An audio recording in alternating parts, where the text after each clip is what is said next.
de lesão é um termo que é utilizado para vender, né? Todo mundo conhece como prevenção de lesão, mas é impossível nós prevermos lesões se não formos videntes, certo? A gente trabalha com intervenções, então eu coloco algumas intervenções durante meu método de treinamento e essas intervenções fazem com que a gente minimize os riscos de lesão durante os treinos e jogos, certo? Por que isso durante os treinos e jogos? Porque essa foto aqui, esse rapaz é o Santiago Canizares. Ele é goleiro da Espanha titular, um grande goleiro, na Copa de 2002.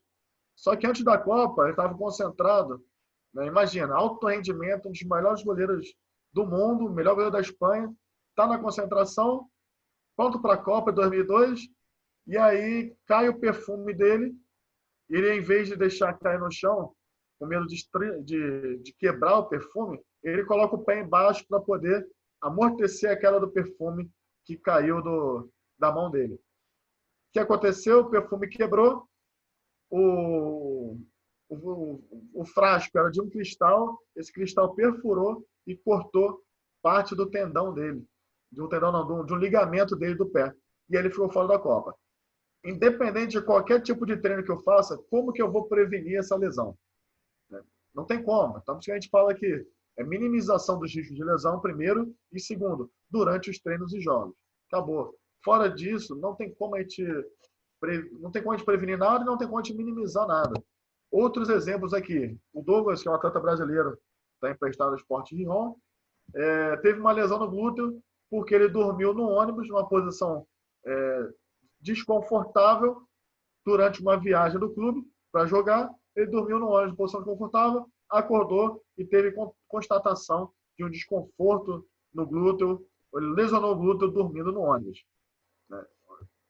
Johan Gourcuff, uma grande promessa da França, seria o mestre da França, foi cometido por muitas lesões na carreira. Uma delas, ele foi passear com o cachorro e aí virou o pé durante esse passeio com o cachorro. Como é que você vai trabalhar para que ele não vire o pé no passeio com o cachorro? Também é impossível. E aí a gente reforça aquilo que a gente fala, prevenir lesão é impossível.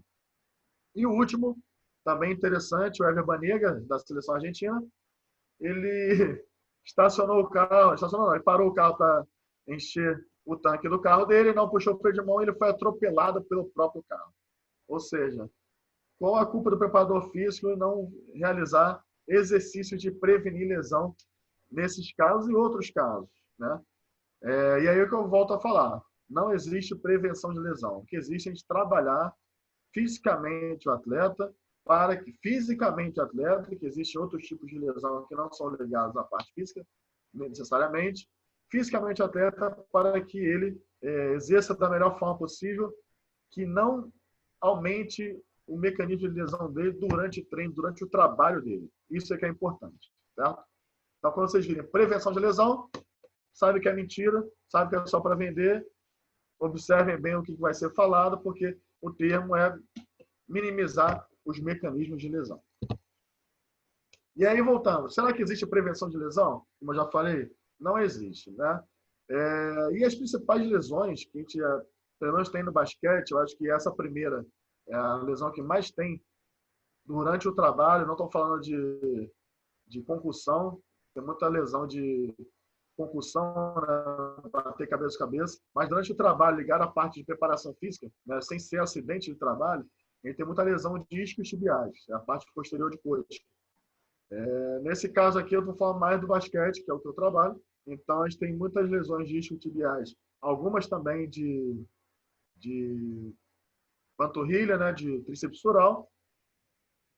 A gente tem muitos casos de síndrome da dor patelofemoral, a gente tem vários casos em torce tornozelo, alguns casos de dor lombar, algumas questões ligadas a lesões psicossomáticas, que eu vou falar no final, e dores misteriosas. Quando a gente fala de lesão de atleta, existem dores misteriosas. Ele foi dormir e acordou com uma dor, né? Ele está parado, de repente surge uma dor. Essas dores misteriosas a gente sabe que, né, dor de atraso de salário, tem essas dores misteriosas aí, certo? Atleta que ficou 2 meses com dor lombar, e aí quando o salário estava atrasado, né? E assim que o salário saiu, na semana seguinte ele melhorou. Então, tem essas dores misteriosas que a gente não sabe como gerir e como prevenir, né? Tem como prevenir. Vamos lá. Então, tá aí. Lesão discotibial, muito famosa. Lesão na dor anterior ao joelho, que a gente chama, tem várias causas, tem vários nomes, e a gente chama de dor anterior ao joelho ou síndrome da dor patelofemoral e entorse de tornozelo, certo? Mas antes disso, antes de chegar nessa parte toda aí, a gente precisa entender que não é só você treinar o joelho, não é só você treinar a coluna, não é só você treinar o tornozelo. Essa região aqui, que a gente chama de costas, deve ter ouvido falar, deve conhecer, essa região é extremamente importante para que a gente consiga dar uma saúde a mais para o joelho, para o quadril, para a coluna, para o ombro, para o tornozelo. E vocês vão ver do que eu estou falando. A gente tem um trabalho muito bom de tronco, de abdômen, de coluna, através desse treinamento dessa região, principalmente. A gente ajuda muito, né, em outras questões, em outras articulações. O core, ele vem do inglês, significa núcleo, e são cerca de 29 pares de músculo da região abdominal, lombar e pélvica, que tem como finalidade manter a estabilidade dessa região abdominal, lombar e pélvica, certo? E isso é importantíssimo, vocês vão ver como que isso atua. É o salvador da pátria? Não é o salvador da pátria, mas ele é de extrema importância. O salvador da pátria é você conseguir colocar todas as funções do corpo em harmonia. É fácil? Muito difícil. Muito difícil. Mas a gente vai tentando o tempo todo, certo? Dentro do treinamento do core, você já deve ter visto esses exercícios. Um abdominal, supra, né? A inclinação do tronco e a prancha, certo? Provavelmente vocês viram isso aí. Esse é um vídeo que eu coloquei, que é um vídeo meu mesmo, né? Treinando. Não se assustem, não é alto rendimento, é baixíssimo rendimento, mas é um exemplo que eu consegui pegar do que é um treinamento de core, né, ligado ao esporte de alto rendimento. Então a gente pensa, vamos treinar core, né, faz abdominal, faz a pranchinha, estática. Né? Quando a gente pensa em funcionalidade, está escrito aqui, necessidade daquela pessoa e especificidade, a gente não precisa focar só em fazer abdominal ou só a pranchinha. A gente tem que ir muito além de só fazer a pranchinha abdominal, certo? Quando a gente pensa em funcionalidade, qual é a função que aquele core vai precisar exercer? Ele vai ficar isométrico, só fazendo a pranchinha parado? Ou ele vai ter que trabalhar no controle de outras articulações que se movem e o core vai ter que sustentar esse controle de tronco para que ele não exerça carga superior nas outras articulações. Então, quando a gente pensa em funcionalidade, para que vai servir o core daquela pessoa? Só para ficar sentado na cadeira? Pode ser uma isometria, aquela pranchinha lá que eu mostrei. Ele vai trabalhar de outras formas, ele vai precisar fazer deslocamentos, vai precisar fazer rotações, mudança de direção. Aí a gente precisa melhorar o treinamento do core e trabalhar com outros tipos de treinamentos funcionais. Tá? Qual a necessidade? Ele vai ser um atleta de fim de semana? Ele vai ser um cara que não vai fazer nada, vai só trabalhar? Ele vai ser aquele cara da academia? Vai ser um atleta de alto rendimento? Vai ser um atleta de elite? Quando eu falo atleta de elite, eu estou falando de Usain Bolt, estou falando de Michael Phelps, são atletas da Olimpíada. Né? Alto rendimento muda um pouquinho mais, a gente tem mais jogadores do que atletas. E depois eu falo disso também. E a especificidade. O que ele vai fazer no trabalho dele? Certo? Se esse atleta ele joga basquete, se ele faz remo, se ele joga xadrez, o que ele vai fazer? Como ele vai trabalhar a especificidade do movimento que ele tem que fazer, certo? Deixa eu passar o vídeo aqui. Não se assustem. Vamos lá. Então, tentando equilibrar, passa uma rotação, um arremesso da bola na parede. Parece que não acontece, mas, por exemplo, num movimento de contra-ataque do basquete, o pivô pega a bola e lança lá para frente no passe de peito, que foi isso que eu fiz. E é basicamente esse movimento que ele faz. E ele precisa muito desse controle de core para que ele consiga fazer essa rotação com velocidade para que dê sequência ao jogo. E como é que a gente vai treinar? Só na prancha, só fazendo isso aqui, né? Se ele necessita de coisas a mais, necessita fazer esse tipo de movimento. Ok? Vamos lá, vamos passar para a segunda parte. E aí a gente entra na mobilidade e estabilidade. Olha que coisa linda. Isso aí tem sido falado intensamente. Tem algumas coisas que viram moda na educação física. O COR já saiu meio que de moda, está meio que apagado e surgiu mobilidade sobre estabilidade. E está uma maravilha isso aí. Né? E é uma coisa muito simples. Coisa muito simples. Vou passar na parte do conceito, né? Um conceito simples que a gente vê, uma habilidade de articulação se mover através da sua amplitude de movimento, por meio de diferentes planos, depende da característica da articulação. Então, aqui, no caso, a gente está vendo uma articulação do quadril, ela está empurrando o quadril para baixo, para gerar meio que um alongamento dessa região do quadril, e aí fazendo com que esse movimento de empurrar o quadril para baixo torne o quadril um pouco mais móvel. Né? Treine ele para ele fazer esse movimento e aumentar esse movimento quando necessário. Certo? E utilizar esse movimento com segurança quando necessário. Okay? Quando a gente fala de estabilidade, está vendo esse exercício aqui, é um controle da integridade do alinhamento articular em uma direção ao plano de movimento articular. Esqueçam tudo que ela está fazendo ali. O que é importante que a gente está vendo ali, por exemplo, um exemplo daquilo que ela está fazendo ali, é quando ela mexe o húmero, quando ela mexe o braço para baixo e para cima, é importante ela manter as escápulas neutras, as escápulas paradas ali, né? Digamos em isometria para facilitar, e ela não tem esse deslocamento das escápulas quando ela mexe o húmero. Ela consegue controlar a escápula e movimentar o húmero ali sem que a escápula tenha, né, certos movimentos que não são o ideal. Tá? Então, esse é um controle, esse é o que a gente chama de estabilidade. A gente precisa de uma certa região do corpo fixa, parada, para que outra região do corpo possa se movimentar. A gente contrai o abdômen para fazer uma remada, por exemplo, pessoal da musculação. Então, a gente precisa da estabilidade para realizar movimentos com as articulações. Quando a gente falava da musculação lá atrás, que eu sou mais da antiga, que o mais difícil era a gente isolar a musculatura, vai fazer um bíceps, e não faz aquele bíceps, né, jogando para a coluna, nada mais é do que isso aí que a gente está tentando fazer, só que com movimentos mais complexos, certo? Como é que a gente avalia isso lá no alto rendimento? Esse aí é o Bayern de Munique, né, um dos maiores clubes da Europa e um dos maiores clubes em termos de produção científica, né, de exercício e treinamento no futebol.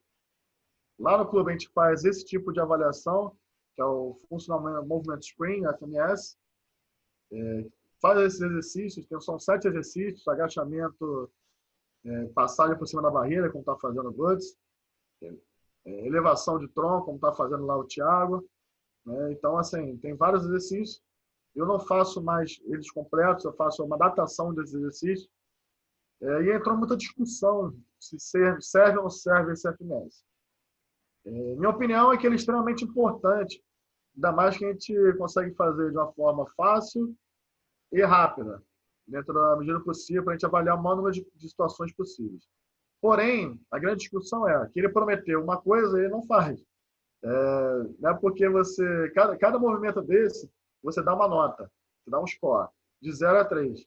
Não é porque você teve um score bom nesse movimento que você vai estar livre da lesão. É isso que ele prometia inicialmente. E não é. Na verdade, você avalia o movimento para tentar ajustar algumas coisas e tentar corrigir algumas coisas. Porque quando você faz um movimento isolado assim, não tem nada a ver com o movimento que você faz durante um jogo, durante uma necessidade daquele trabalho daquele atleta.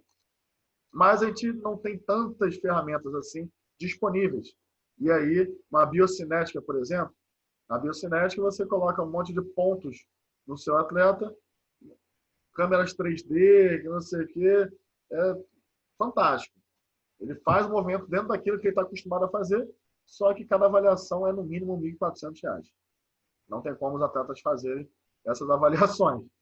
E mesmo assim, a gente vai tentar ajustar os mecanismos que possam levar à lesão e a gente não vai controlar muita coisa. Então, a gente faz essa FMS, uma avaliação, para poder ver a estabilidade do tronco, como o Mário Götze ali, esse branquinho, está fazendo. Né? Ele tem que subir, levar a perna sem ter muito deslocamento do tronco, sem desequilibrar. A gente tem que ver um momento de estabilidade ou instabilidade que a gente precisa trabalhar. Certo? É um dos processos aí, eu acho interessante, e é uma forma que eu trabalho lá no clube também. Certo? Vamos lá. E aí, quando a gente pensa em mobilidade e estabilidade, principalmente essa parte de mobilidade, se a gente for parar para pensar uma coisa bem simples, qual é a primeira perda que ocorre quando a gente tem uma lesão ou falta de uso? Dependendo da articulação. Então, se a gente lesionou o tornozelo, o que é a primeira coisa que acontece no tornozelo em termos de movimento, mobilidade, estabilidade, coisa assim? A gente perde a mobilidade do tornozelo. Certo? Se a gente lesionou, a gente começa a perder a mobilidade do tornozelo. Tem que treinar para retornar a mobilidade do tornozelo. Se a gente lesiona o joelho, a gente começa a ter perda da estabilidade do joelho. Aí tem que falar, tem que fortalecer a musculatura que envolve o joelho para poder deixar o joelho mais estável, logo depois da lesão. Então, existem articulações que necessitam mais mobilidade, necessitam mais estabilidade, necessitam mobilidade e estabilidade, dependendo do momento, certo? Então, a gente tem que pensar nisso. O que a articulação precisa? Quando a gente pensa o que ela precisa, fala, o que ela perde primeiro quando alguém se machuca? E aí os tornozelos perdem mobilidade, os joelhos perdem estabilidade, os quadris perdem mobilidade. Ou seja, o que é necessário a gente trabalhar dentro das articulações? Tornozelo tem que trabalhar a mobilidade do tornozelo, porque o seu tornozelo não for móvel, ele interfere na atuação do joelho. Se o joelho não for estável e o tornozelo com mobilidade, ele interfere na atuação do quadril e aí a gente vai subindo. Se o quadril for muito estável, não tiver muita mobilidade, ele interfere na atuação da coluna e aí a gente vai subindo até interferir no ombro. A gente acha que às vezes não tem nada a ver, mas uma lesão no ombro pode ter a ver com a falta de mobilidade do tornozelo, dependendo daquilo que você esteja fazendo. Certo? Então, as articulações possuem mobilidade ou estabilidade específicas necessárias que podem causar problemas se a gente não utiliza essa articulação da forma correta ou se a gente não treina da forma correta essa articulação. Ok? O que eu faço pré-jogos ou pré-treinos? Os atletas, cada um tem a sua fichinha de dever de casa, que eles têm que fazer todo dia, antes dos treinos, antes dos jogos. Cada um foi avaliado e aí a gente fez não só a FMS, mas fez outras avaliações e eles recebem aquilo que a gente acredita que seja a deficiência dele nas articulações ou que seja alongamento, aumento da flexibilidade, né? Depende do que ele necessita, a gente passa uma fichinha para ele fazer, né? Todo dia, depende daquilo que a gente observa que ele necessita, ok? Se é flexibilidade, se é mobilidade, se é estabilidade, a gente vai passar toda a fichinha, é individual essa fichinha. Porém, nos treinos e jogos, a gente precisa fazer algo coletivo antes de colocar ele para treinar, antes de colocar ele para jogar. E, de forma coletiva, a gente tem que o alongamento dinâmico, que é esse movimento que essa mulher está fazendo, que trabalha flexibilidade, trabalha mobilidade, trabalha um pouquinho de força também. Né? Esse alongamento dinâmico, ele é apresentado como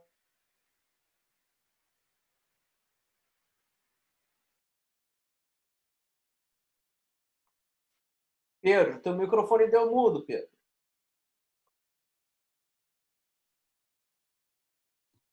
Pronto, voltei. Aí. Certo? E aí, esse...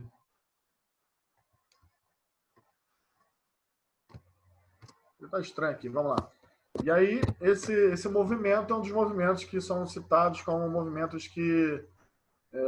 tipo de trabalho, de alongamento dinâmico, que minimiza as possibilidades de ter uma lesão pré-jogo ou pré-treino. E a gente trabalha em cima disso, até porque a gente não tem muito tempo para trabalhar, né, pré-jogo ou pré-treino. A gente tem que estar já... Tudo que a gente tem que fazer, a gente tem que estar preparado já para chegar e executar. E aí, quando a gente chega para o jogo, para o treino, não tem mais o que fazer muito. A gente tem que fazer um treinamento curto, para que eles não fiquem cansados, mas que deixe eles preparados para o jogo. E a gente faz esse alongamento dinâmico. E aí eu botei ativação aqui com uma crítica, né, que eu vou fazer sobre ativação. Também está muito na moda da educação física. Marcelo, dá uma luz aqui, Marcelo. Sim, pode falar. Está aparecendo aí um recado. Mova esta janela para longe do aplicativo compartilhado. Isso. O que eu faço aqui? Não sei. Você não está conseguindo. Sumiu. Está voltando. Fala, Mata. Não consegue passar o slide, Pedro? Hã? Não consegue. Passou. Ah, mas a janela fica. Vê se tu consegue segurar com o botão direito e arrastar isso.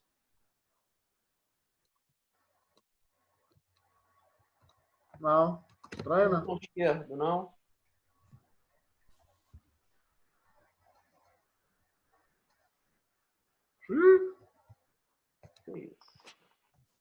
Segue, Pedro. Senão você vai acabar perdendo a concentração. E aí, ativação. Está na moda da educação física, vamos ativar os glúteos, vamos fazer um monte de coisa.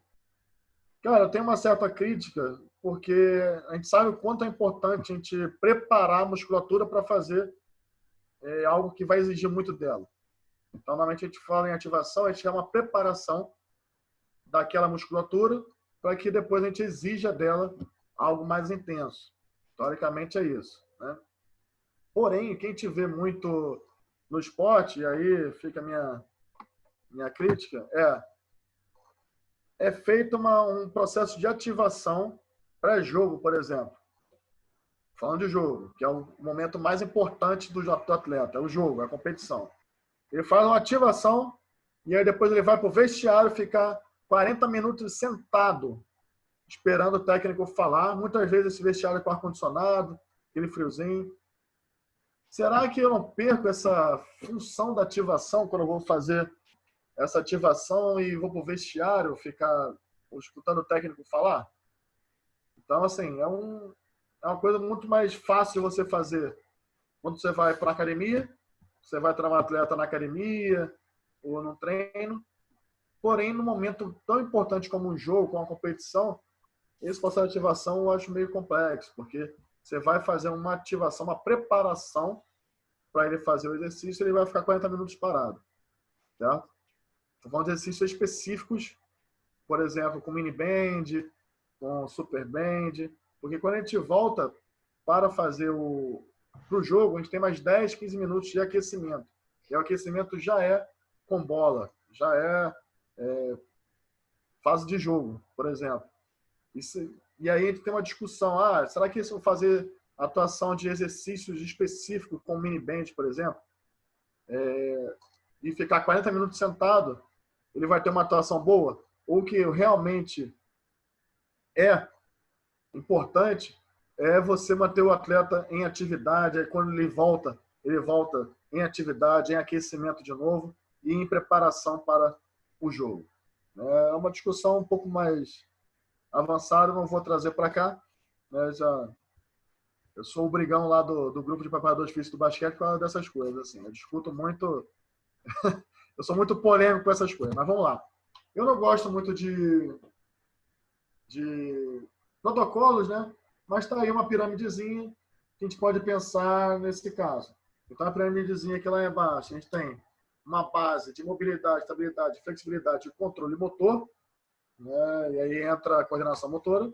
Em cima dessa base, a gente pode aplicar força, potência e aplicação daquilo que o esporte exige de verdade, né? Coisas direcionadas para o esporte. É um modelo de aplicação do treinamento, né? Então, realmente, se você não tiver mobilidade, estabilidade, controle motor, quando a gente for aplicar força e potência, se a gente não souber lidar com isso, como aplicar a força e potência, a gente vai sofrer muito e aí vai machucar. Você pode ter certeza. Se o atleta não tiver isso aqui, e não tem, a maioria deles não tem isso aqui, né, de forma satisfatória, né, quando a gente aplica a força e potência, a gente tem que ter várias considerações para aplicar.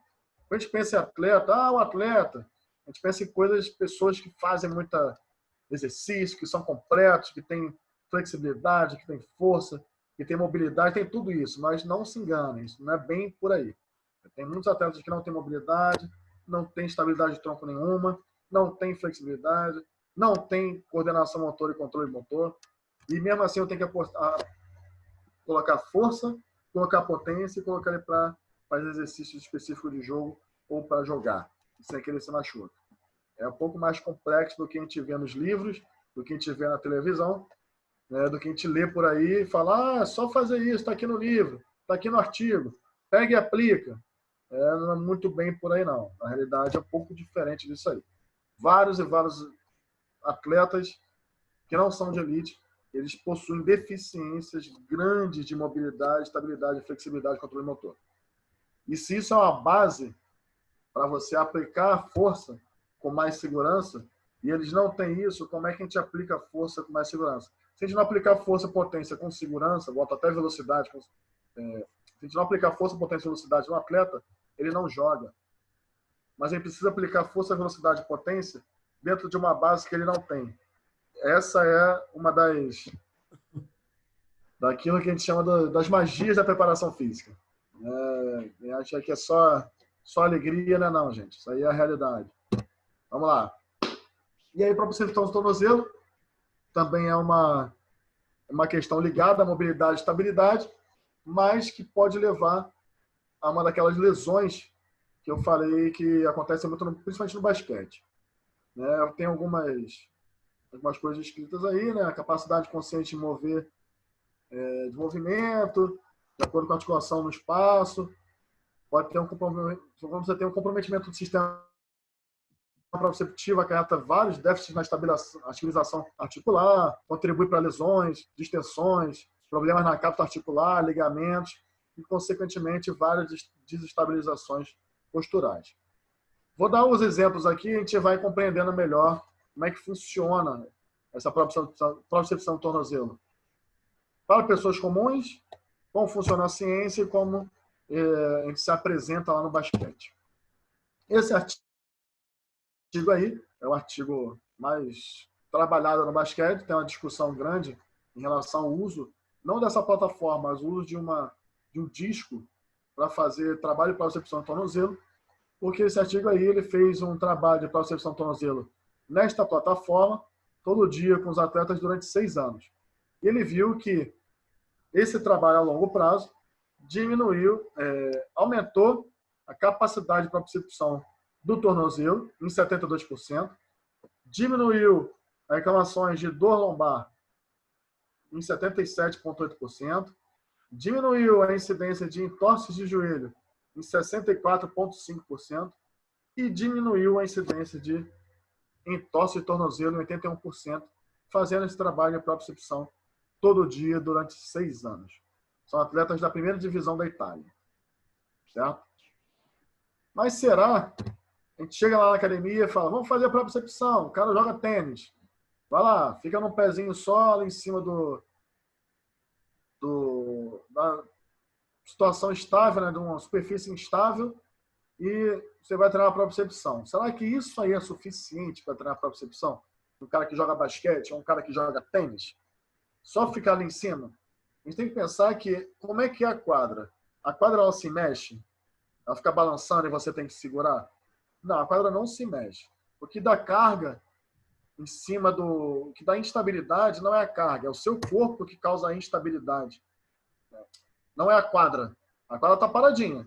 O que vai fazer a instabilidade e a necessidade da propriocepção do tornozelo é o seu corpo, em deslocamento. Isso que vai gerar essa necessidade de propriocepção do tornozelo. Então, se a gente coloca uma situação como essa aqui do Bozu, que é uma situação de um piso instável, é legal para treinar? É legal para treinar. A gente tem isso aí para treinar? Treina isso aí.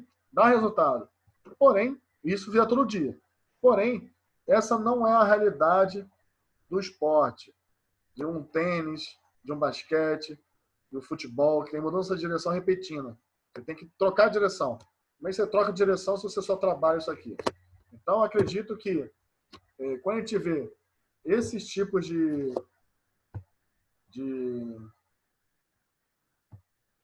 de tornozelos acontecendo no esporte.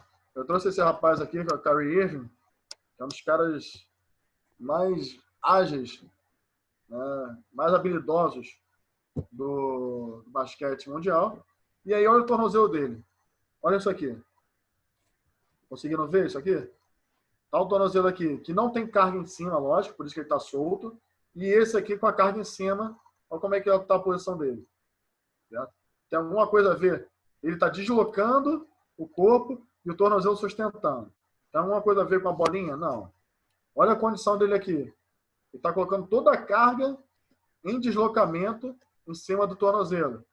Tem alguma coisa a ver com disco de equilíbrio? Não. E esse aqui que ele está frenando e reacelerando e a carga toda está em cima do tornozelo. Ele precisa ter mobilidade, né, e precisa ter estabilidade para frenar, conseguir sustentar a carga e sair. Ok? Então, como é que eu vou treinar?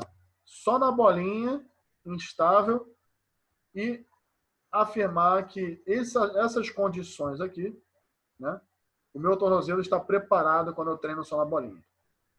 Isso eu estou falando o que eu acredito, certo? O que tem na literatura é que você treinando a bolinha todo dia durante 6 anos, você reduz aquele percentual muito grande. Eu acho ótimo. Mas eu não acredito que só o treinar a bolinha, ainda mais que eu não vou treinar durante 6 anos o mesmo atleta, e ele não vai fazer isso todo dia, a gente conhece os atletas, resolva. Então a gente cria situações de deslocamentos, de mudança de direção, para que esse tornozelo seja exigido desta forma a suportar cargas e ele está em posição desconfortável, né? Cria essa mobilidade, cria essa propriocepção para que ele consiga reagir dentro da situação de jogo. Isso é especificidade. Vou mostrar aqui 2 exemplos. Foi do treino de ontem. Esse aqui é o Lucas, que é um atleta da NBA, ex-atleta da NBA, que a gente está treinando. E esse aqui é o João, é um atleta do NBB. Ambos têm 2,13 metros. E olha a diferença da carga aplicada em joelho e tornozelo. No caso aqui eu vou falar de tornozelo, mas depois vamos voltar para eu falar de joelho. Olha a diferença da carga aplicada, né? Dentro da seta, ele está fazendo um deslocamento lateral para o lado esquerdo dele, para o nosso lado direito. O tronco está todo indo para a direita e ele tem que suportar essa carga com o tornozelo retinho. Então, digamos que aqui o tornozelo esteja estável, completamente estável. Ok? Está retinho, bonitinho lá. Quando ele aplica essa carga, qual a chance dele frear o movimento? Se não tiver mobilidade do tornozelo e flexibilidade e estabilidade ao mesmo tempo, e se ele não tiver o controle do core que eu falei lá atrás. Qual a possibilidade dele frear esse movimento e depois conseguir retornar para o lado que ele teria que ir? Então ele está indo para um lado, tem que frear e voltar para o outro. Nenhuma chance dele frear o movimento.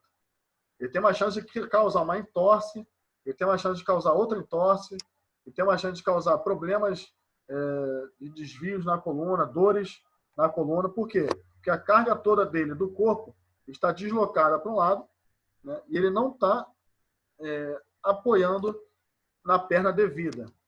Ok? A gente vai falar um pouquinho mais para frente. Quando a gente trabalha aqui, né, no caso do Lucas, quando ele vai mudar de direção, ele já projeta o corpo para o centro ou para a perna devida para suportar a carga, e essa perna aqui, ela está solta, ela está apoiando apenas, causando a mobilidade e auxiliando na frenagem. Porém, quem está fazendo força de verdade é essa perna aqui.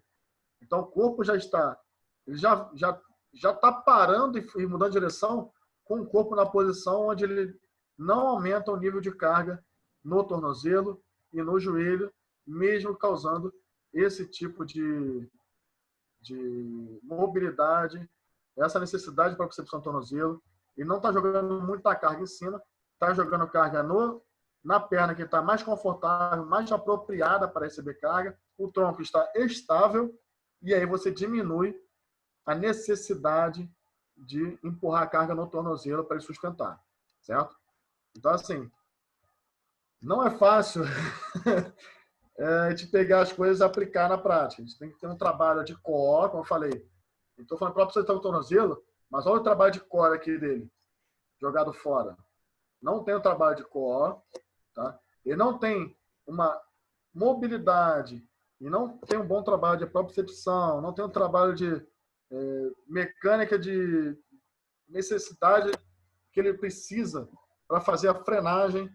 Então ele está aqui muito por causa do tronco dele, que não é estável, onde deveria ser estável, e está causando uma descompensação que vai parar no tornozelo.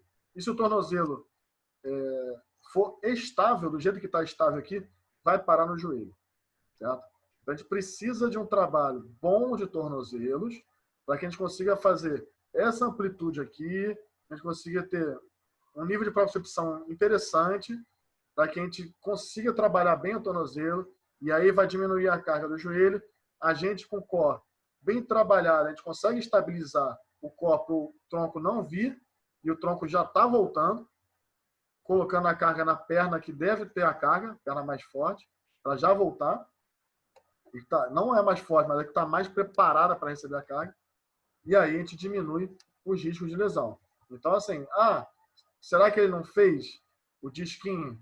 Fez o disquinho. Mas quais as chances dele ter uma entorse de tornozelo aqui? Ou de joelho? Depende. De onde a carga vai terminar. Então, assim, é legal fazer o disco, legal fazer o bozu, legal fazer a prancha, muito legal. Mas tem que saber a especificidade daquela pessoa. O que ela vai fazer? No tênis, a mesma coisa, até pior. Então, se você treinar só com a bolinha e botar o cara para jogar tênis, não vai ser tão seguro quanto você treinar ele a fazer essas frenagens e retorno. Você não treinar a mecânica do movimento dele. Ok? Vamos lá, que eu estou já muito longe, já estou estourando tempo. Vou acelerar aqui, tá? Dor patelofemoral, está muito famosa aí recentemente. Tem vários termos que podem ser associados à dor patelofemoral, que é a dor na frente do joelho. Que é a condromalácia patelar, a tendinose da patela ou a síndrome em si femoropatelar. Pode utilizar vários termos como esses aí. Elas são usadas para descrever uma dor na parte da frente do joelho. Né? E o que causa isso aí? Um monte de coisa pode causar isso aí. Uma das coisas, estabilizadores de quadril. Tanto o glúteo médio quanto o adutor. Se você não tem uma estabilidade do quadril, o joelho acaba sofrendo. Mas Pedro, você falou que o quadril precisa de mobilidade. Ótimo. Né? Só que a gente precisa de mobilidade para certas situações e estabilidade para certas situações e, às vezes, concomitantemente.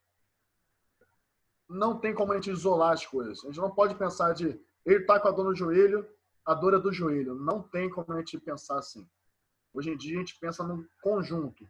Então, eu falei de entorse do tornozelo e mostrei o core do João empurrando o corpo para um lado e ele tendo que segurar tudo no joelho e no tornozelo. Aí tem uma lesão de tornozelo de joelho, você vai tratar o joelho? Vai tratar o tornozelo? Não trata. Você vê o que aconteceu, que de repente a instabilidade do core dele resolve o problema dele de joelho e tornozelo. Certo? E aqui é a mesma coisa. Tem várias opções. Uma delas são os estabilizadores do quadril de joelho, são as opções mais próximas. Então, quando a gente tem uma lesão no joelho, a tendência é que seja ligada ao quadril, ao tornozelo ou à coluna, porque a incidência normalmente, a não ser se seja um trauma, mas normalmente acontece uma descompensação e acaba na articulação seguinte. E nesse caso do quadril, o glúteo médio e o adutor, que são responsáveis por estabilizar o movimento, acabam sendo descompensados e a carga acaba indo para o joelho. Não é que a gente treina diretamente o glúteo médio, quer treinar só o glúteo médio.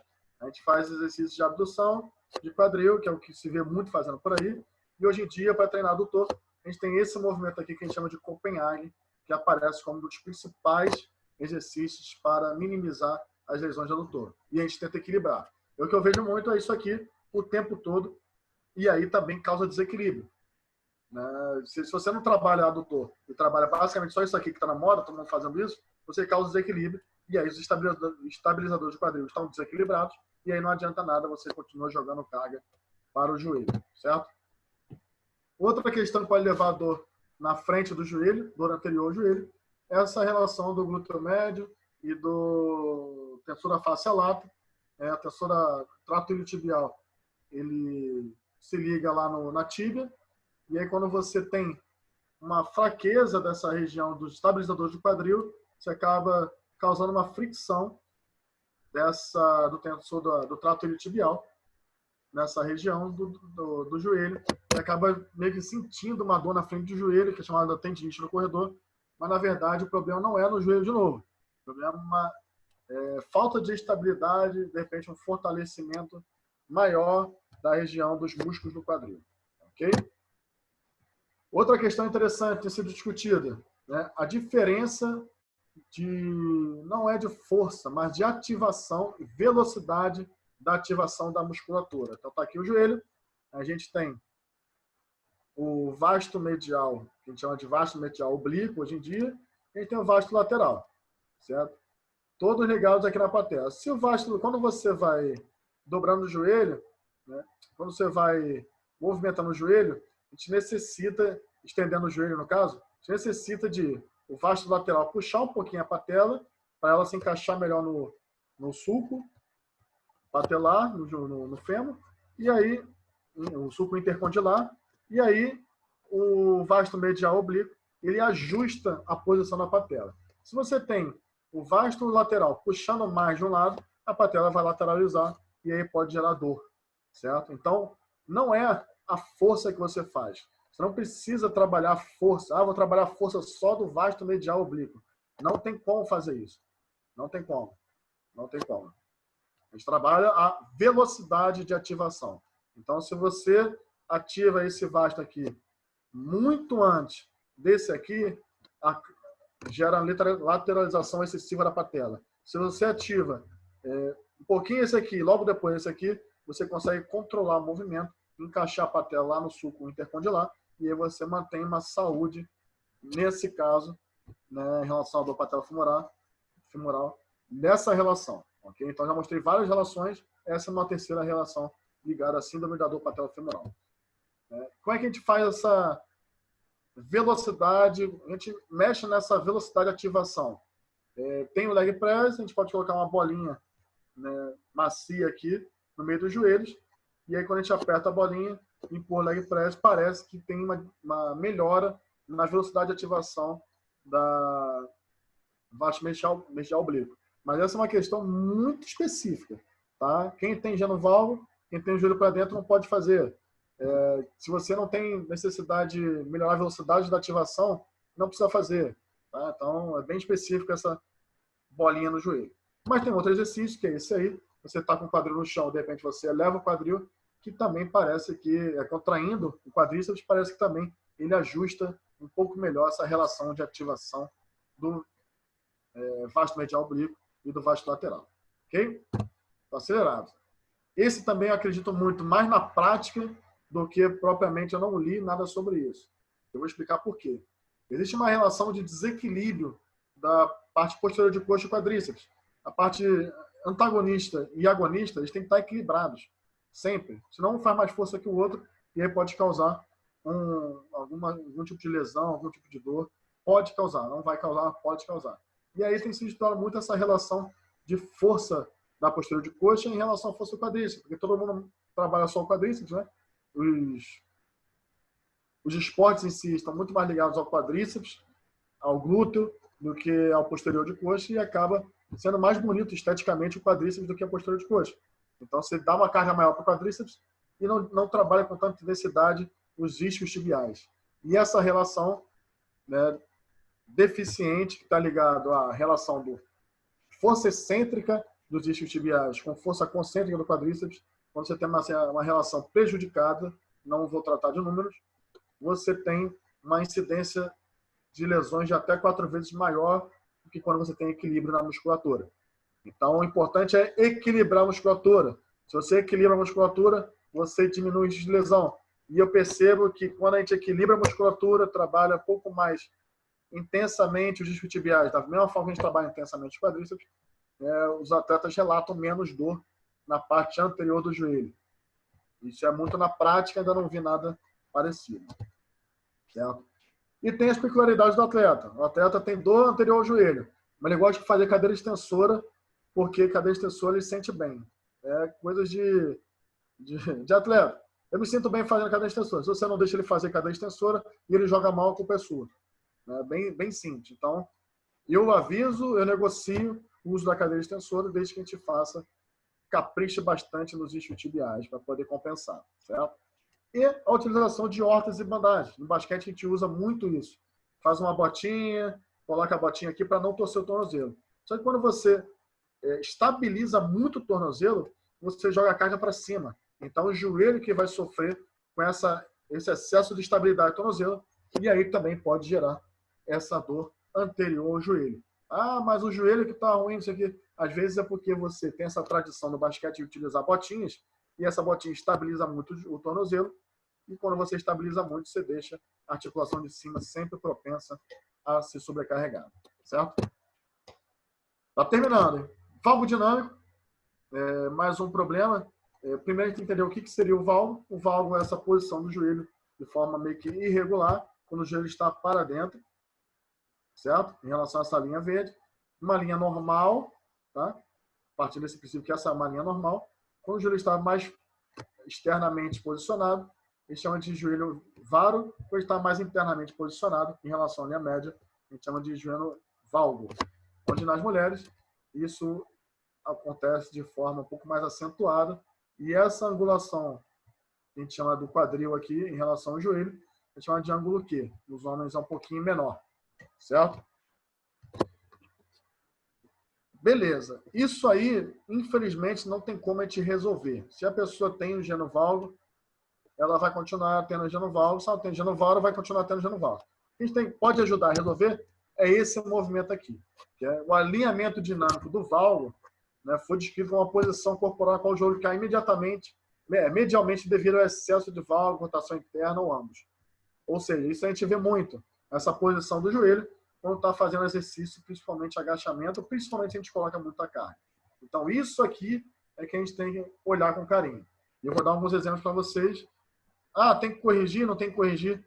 Isso eu vou falar com vocês agora, certo? Quando a gente pensa em genovalgo, a gente pensa em trabalhar glúteo.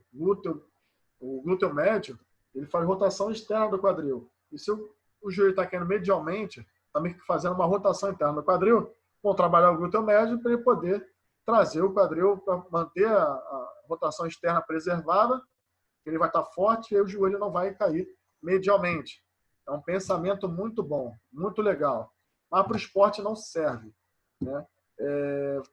Esse artigo é de um grupo do Gustavo Leporassi, do Gabriel Zeitone, pessoal da UERJ, Luiz Alberto Batista, professor de biomecânica, que saiu agora, fresquinho, dizendo que não é extremamente vinculado à força de glúteo em relação ao valgo dinâmico em mulheres que correm. Ou seja, não dá para afirmar que se você tem um valgo dinâmico é porque você precisa trabalhar mais rotador externo para poder trazer o joelho para fora. Não tem como afirmar. E eu volto na questão de você trabalhar o corpo como um todo. Vou passar esse videozinho aqui desse rapaz chamado Michael Jordan. Observe o valgo dinâmico dele. Vou adiantar um pouquinho aqui para a gente ver. Observe o maior jogador da história do basquete fez esse valgo dinâmico aí. O que você faz? Você briga com ele, você conserta ele. Ó. Olha onde é que está o joelho dele. Olha onde é que está esse joelho dele aqui. Tá? Ah, isso é um valgo dinâmico. Conserta ele. Por quê? Primeiro, vamos voltar lá para a posição do tornozelo. O tornozelo dele está alinhado na direção que ele está virando o tronco. Então, o quadril dele está se alinhando e virando para a esquerda. O tronco está virando para a esquerda. O tornozelo está inclinado para a esquerda e o joelho está na posição para a esquerda. Essa perna aqui está solta. Isso aqui não está causando necessariamente um valgo dinâmico. Ele está alinhado com a posição do corpo que está rodando. O quadril está rodando para o lado que ele vai correr. O tronco está rodando para o lado que ele vai correr, de acordo com o alinhamento aqui do pé e do joelho. Então, esse é um valgo dinâmico. Mas não é aquele valgo dinâmico que vai causar um acidente, porque ele, na verdade, é mentiroso. Isso aqui, a perna está solta e esse padrão aqui é que ele está completando a rotação, né, para posicionar o corpo de acordo com essa linha diagonal de mudança de direção. Ok? Então, um valgo dinâmico tem que ser trabalhado dessa forma. Vou mostrar outras posições. Outra questão de válvula dinâmica. Eu falei do João e do Lucas. Olha a posição aqui, o quadril, né, e o tronco alinhados, o peso na perna correta e aqui o joelho estendido de acordo com a linha do tornozelo. Legal, bacana. Quando a gente faz esse movimento aqui e o core vai ultrapassando a linha do joelho, a tendência é que o joelho entre, faça aí um valgo dinâmico e a carga seja em cima do joelho, porque o tronco vai se debruçar com a carga dele sobre o joelho, e aí esse valgo dinâmico que empurra o joelho para dentro com a carga do tronco, esse valgo dinâmico é o que é o perigoso, onde você coloca a carga da mudança de direção com o tronco em cima todo do joelho. Ok? Então esse valgo dinâmico é perigoso. A gente tem que treinar o quê? Ah, tem que fazer glúteo? Tem que fazer glúteo médio? Legal. Aquele mini band? Legal. Mas a mecânica daquilo que o atleta está fazendo é que é de extrema importância no caso do atleta de alto rendimento. Não necessariamente o glúteo. Ele faz movimento de mini band com glúteo, com certeza, e todo dia, porque eu conheço o preparador físico dele. Esse aqui também faz, porque eu conheço que sou eu. Mas essa mecânica aqui é que vai fazer a diferença no caso dele, certo? Outra coisa, olha esse rapaz aqui, Kelly Slater. Olha o valgo dinâmico dele para ele fazer um drop. Certo? Então, a força toda está na perna da frente. Aqui está mais solta a força. O tronco está rodando, se projetando para a perna da frente. E aí, esse valgo dinâmico não tem carga do tronco em cima. Ok? Então, no esporte, a gente tem que ter um cuidado quando a gente fala, ele faz um valgo dinâmico. Como que ele faz esse valgo? E se as forças do tronco estão empurrando o joelho para dentro. E aí, sim, causar algum tipo de lesão nesse joelho ou dor. Ok? Vou mostrar rapidinho mais alguns exemplos de valgo dinâmico que acontecem em atletas de alto nível. Ó, valgo dinâmico. São atletas da NBA que treinam desde cedo, né, e fazem esse movimento. Corrigir ou não corrigir? Se eu corrigir, ele vai errar o arremesso? Vai. Se eu não corrigir, ele vai lesionar? Não sei. O que é corrigir? O que é fortalecer? Aí que a gente tem que entender. Corrigir pode ser bom? Depende. Depende da idade, depende do momento, depende daquilo que ele está fazendo, depende do que é certo, o que é corrigir. Né? E fortalecer. Fortalecer o quê? Então, assim, a gente tem que ter cuidado quando a gente vai falar as coisas, quando a gente vai prescrever as coisas. Né? Hoje em dia, a gente trabalha muito sobre, né, isso é muito novo, lógico, mas a gente trabalha muito não corrigir essa questão do jogador de basquete. Eu vou criar processos de fortalecer a musculatura dele em todas as outras regiões para que ele esteja preparado para fazer esse valgo dinâmico. Olha que incrível, né? Porque se eu corrigir, dá muito mais trabalho. Corrigir é muito mais fácil. Mas se eu corrigir, ele não joga. Ele vai errar, vai perder dinheiro, vai perder a fama, a carreira dele vai cair. Se eu tentar corrigi-lo, ainda mais durante a temporada. Então, o que eu tenho que fazer? Programar processos que eu consiga trabalhar o corpo dele para suportar aquela carga e aí direcionar a carga para que ele consiga fazer aquele valgo sem que ele tenha prejuízos. Isso é muito mais complexo? Muito mais complexo. Por isso que eu falo que a gente fala que preparação física é algo muito complexo e muito difícil de fazer, certo? Cada jogador tem o seu tipo de arremesso. Olha que coisa incrível, né? Tem que trabalhar cada um separado. Para terminar, só um pouquinho dessa prática da imunologia do exercício. A gente teve 2 casos lá no clube, conhecidos, muito interessantes. O Coelho, o meu armador, ele teve uma ruptura de peitoral maior. A gente fez um trabalho bem legal com ele. Ele tinha que voltar em 4 meses. A gente fez uma ruptura completa, fez a cirurgia 2 dias depois. Ele tinha que voltar em 4 meses. A gente conseguiu retornar com ele em 2 meses e meio, pronto para o jogo, né? Com diversos métodos que utilizei, muitos chamados de método maluco, mas ele acreditou e eu consegui fazer. E o Cauê Borges, ele teve uma lesão de isquiotibial, que a gente conseguiu tratar ele, uma lesão grau 2, a gente conseguiu tratar ele em 15 dias e ele estava pronto para jogar na seleção e sem recidiva. Olha que legal, certo? Como é que a gente trata isso?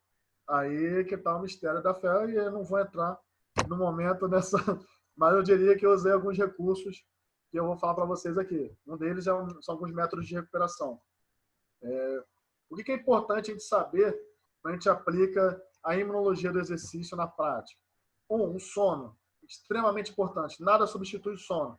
Se você não dorme, você não tem energia suficiente para realizar aquelas ações. Se você não dorme, você pode ter uma deficiência naquele movimento, pode perder qualidade do movimento que você tem que fazer. Se você não dorme, você perde atenção, você perde o foco naquilo que você está fazendo.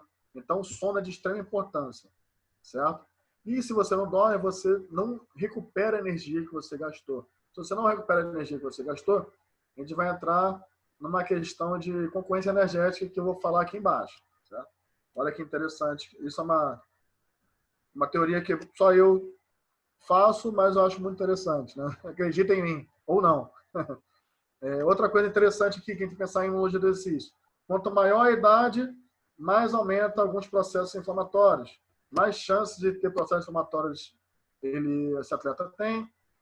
As células imunológicas já não são mais as mesmas. Né? Então, a gente tem que entender que, com o aumento da idade, eu tenho atletas de 35 anos, o nível de recuperação não é mais o mesmo, a gente tem que ter um entendimento um pouco maior dessa relação de imunologia e bioquímica e recuperação do atleta e estímulos dados ao atleta. Tecido adiposo e a alta qualidade de alimentos processados e alimentos gordurosos aumenta o que a gente chama de processo inflamatório de baixo grau. Ah, mas o cara é gordinho, mas joga. Cara, ele vai ter problema de recuperação, provavelmente, vai ter problema de lesão, provavelmente, porque é um processo inflamatório que acontece no seu corpo durante o dia todo, o tempo todo, e quando você treina, você aumenta um processo inflamatório. Já tem outro processo inflamatório em cima. E aí você vai ter que recuperar de 2 processos inflamatórios, e aí o seu sistema imunológico vai estar enrolado já com tecido adiposo, que já gera uma inflamação de baixo grau. E aí você coloca mais os treinos, mais a falta de sono, você vai aumentando o número de processos inflamatórios no seu organismo, e isso pode ser um pouco complicado para a sua vivência como atleta. Então, o atleta tem que ser magro, tem que se alimentar bem e tem que dormir bem. Outra coisa interessante, o estresse psicológico gera somatização muitas vezes. Então, às vezes, o atleta está com dor no joelho, você fez tudo, não sabe por quê, ele brigou com a esposa, ou ele está sem salário. Isso acontece muito, certo? E existe uma questão de concorrência energética, que é falado muito mais em artigos de evolução das espécies, onde quando você tem estresse, você está gastando energia. Se você não se alimenta bem, você tem pouca energia entrando. Se você não dorme bem, você tem pouca energia retornando. Então, se você tem baixo nível de energia, né, o seu cérebro vai condicionar você a gastar energia com coisas fundamentais. Seria o cérebro, o coração, o fígado, o rim, tudo isso funcionando é importante. E aí você vai correr, será que correr é tão importante assim? Se você estiver fugindo de uma presa, beleza. Mas se não, você vai correr por correr, com um déficit de energia. E aí, o que eu acredito que possa acontecer? Quando você está com esse déficit de energia, por estresse, por falta de sono, por má alimentação, coisas desse tipo, a tendência é que você aumente o risco de lesão, né? Porque parece que, para mim, o cérebro entende que você está fazendo um gasto energético desnecessário e aí ele vai tentar cessar aquele gasto energético desnecessário de alguma forma. Você pode ficar muito cansado rapidamente. Se você continuar, de repente você pode ter uma lesão articular, uma lesão muscular. É isso que eu acredito e tem dado certo até agora lá na prática. Certo?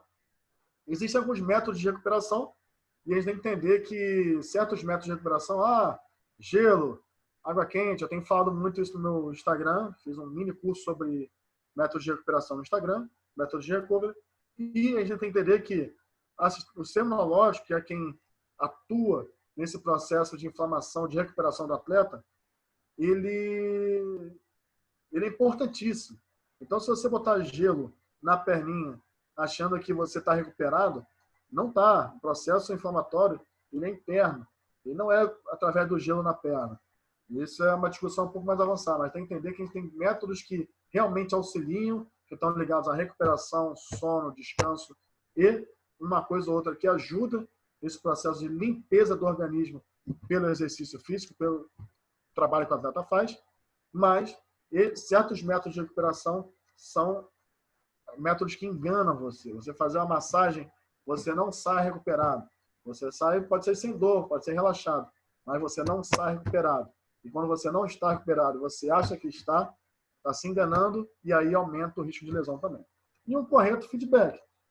Como eu falei para vocês, a percepção subjetiva de esforço é de extrema importância. Mas isso o atleta tem que saber falar sobre isso, saber como é que funciona, como ele sentir aquilo que ele tem, né, o cansaço que ele tem ou não, e saber passar para a gente e passar a verdade para a gente, preparadores físicos, fisiologistas, fisioterapeutas, que seja, né, para a gente entender como é que está sentindo o atleta, porque é de extrema importância que o atleta nos passa como ele está sentindo. Isso vai direcionar o treino que a gente vai fazer com ele.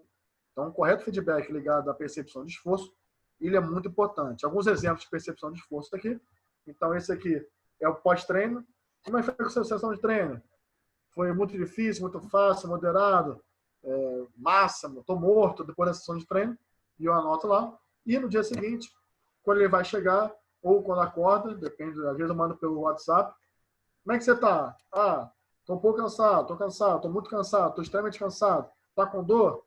Ah, uma leve dor na perna, dor moderada. Em qual local você está com dor?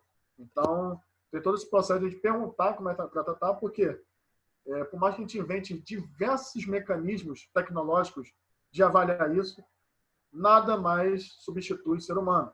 Então, o ser humano, ele sabe, se ele conhecer o próprio corpo, por mais que você avalie, isso é um caso que teve com o Eric, um ex-atacante do Botafogo, que ele fazia as avaliações e dava que ele estava fadigado. E ele falava, eu vou jogar porque eu vou conseguir jogar. E jogava. E não machucou. Então, assim, as avaliações são importantes, a tecnologia é importante, sim. Mas o ser humano entender o funcionamento do corpo dele, como a gente trabalha isso, também é de extrema importância. Por isso, PSE, e essa relação com a fadiga e com o cansaço, é de extrema importância. Se o atleta estiver um pouquinho cansado e a gente não acreditar nele, moderadamente cansado, a gente não acreditar nele, ou mesmo assim a gente não dosar o treino para ele, a chance de lesão dele aumenta imensamente. Porém, se ele falar para a gente que está extremamente cansado e a gente não dá carga para ele, a gente vai entrar naquele processo lá atrás, que se a gente não der uma carga adequada para ele sempre, ele fica cada vez mais fraco e aumenta também a chance de lesão. Então, isso aqui parece bobeira, são algumas perguntinhas, mas isso aqui é de extrema importância para a gente conseguir avaliar como a gente vai treinar e avaliar como a gente está lidando com os treinamentos e minimizando os riscos de lesão. Ok? Falei muito, né? Resuminho polêmico, o que é prevenir lesão? Não existe prevenção de lesão, existe minimizar a possibilidade de lesão. O que é a especificidade do treino? Não é você pegar uma bola, botar na mão dele e falar, faz isso aí. Não é. Especificidade, a gente tem que recortar o atleta. Como é que ele vai treinar o tornozelo para o jogo? Como é que ele vai treinar o joelho para o jogo? Como é que ele vai treinar o quadril para o jogo? Tudo isso a gente pode ir recortando, né, e treinando separadamente e depois juntar tudo para treinar em conjunto, para depois fazer aquele treino específico com bola, fazer um chute, essas coisas que ele tem que fazer mesmo no treino. Quais as causas de uma lesão? A lesão pode ser uma causa mecânica, pode ser culpa do preparador físico que não dosou direito, pode ser culpa do atleta que não se recuperou, não dormiu, em vez de dormir ele foi para a baladinha, não come direito, não se alimenta, ou pode ser por questões psicossomáticas. Ele se estressou e aí causou uma dorzinha no joelho, e aí isso acontece com frequência. Você tem estresse por salário, por mulher, por filho, está doente, e aí você causa mecanismo de lesão, mesmo que seja uma contratura, um estiramento ou uma tendinite, por causa dessa fase psicossomática. E o que é corrigir? Foi o que eu falei. O que é corrigir? Há necessidade de corrigir? O que é corrigir? Corrigir é você mudar o que o cara está fazendo? Ou corrigir é só você ajustar para que ele continue fazendo aquilo, mas que não traga prejuízo para ele? Certo? Então fica aí esse pensamento. Espero que vocês não acreditem em mim, que vocês procurem saber mais sobre isso. Estou à disposição e obrigado aí. Tá meu Instagram para vocês, quem quiser, só mandar mensagem. Cansei. Pedro, muito bom, tá? Atendeu Oi. exatamente o que eu queria. Vocês estão me ouvindo? Está conseguindo ouvir bem, Pedro?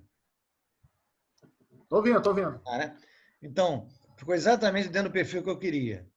Eu estou agora me reportando a você, a todos que estão acompanhando, né?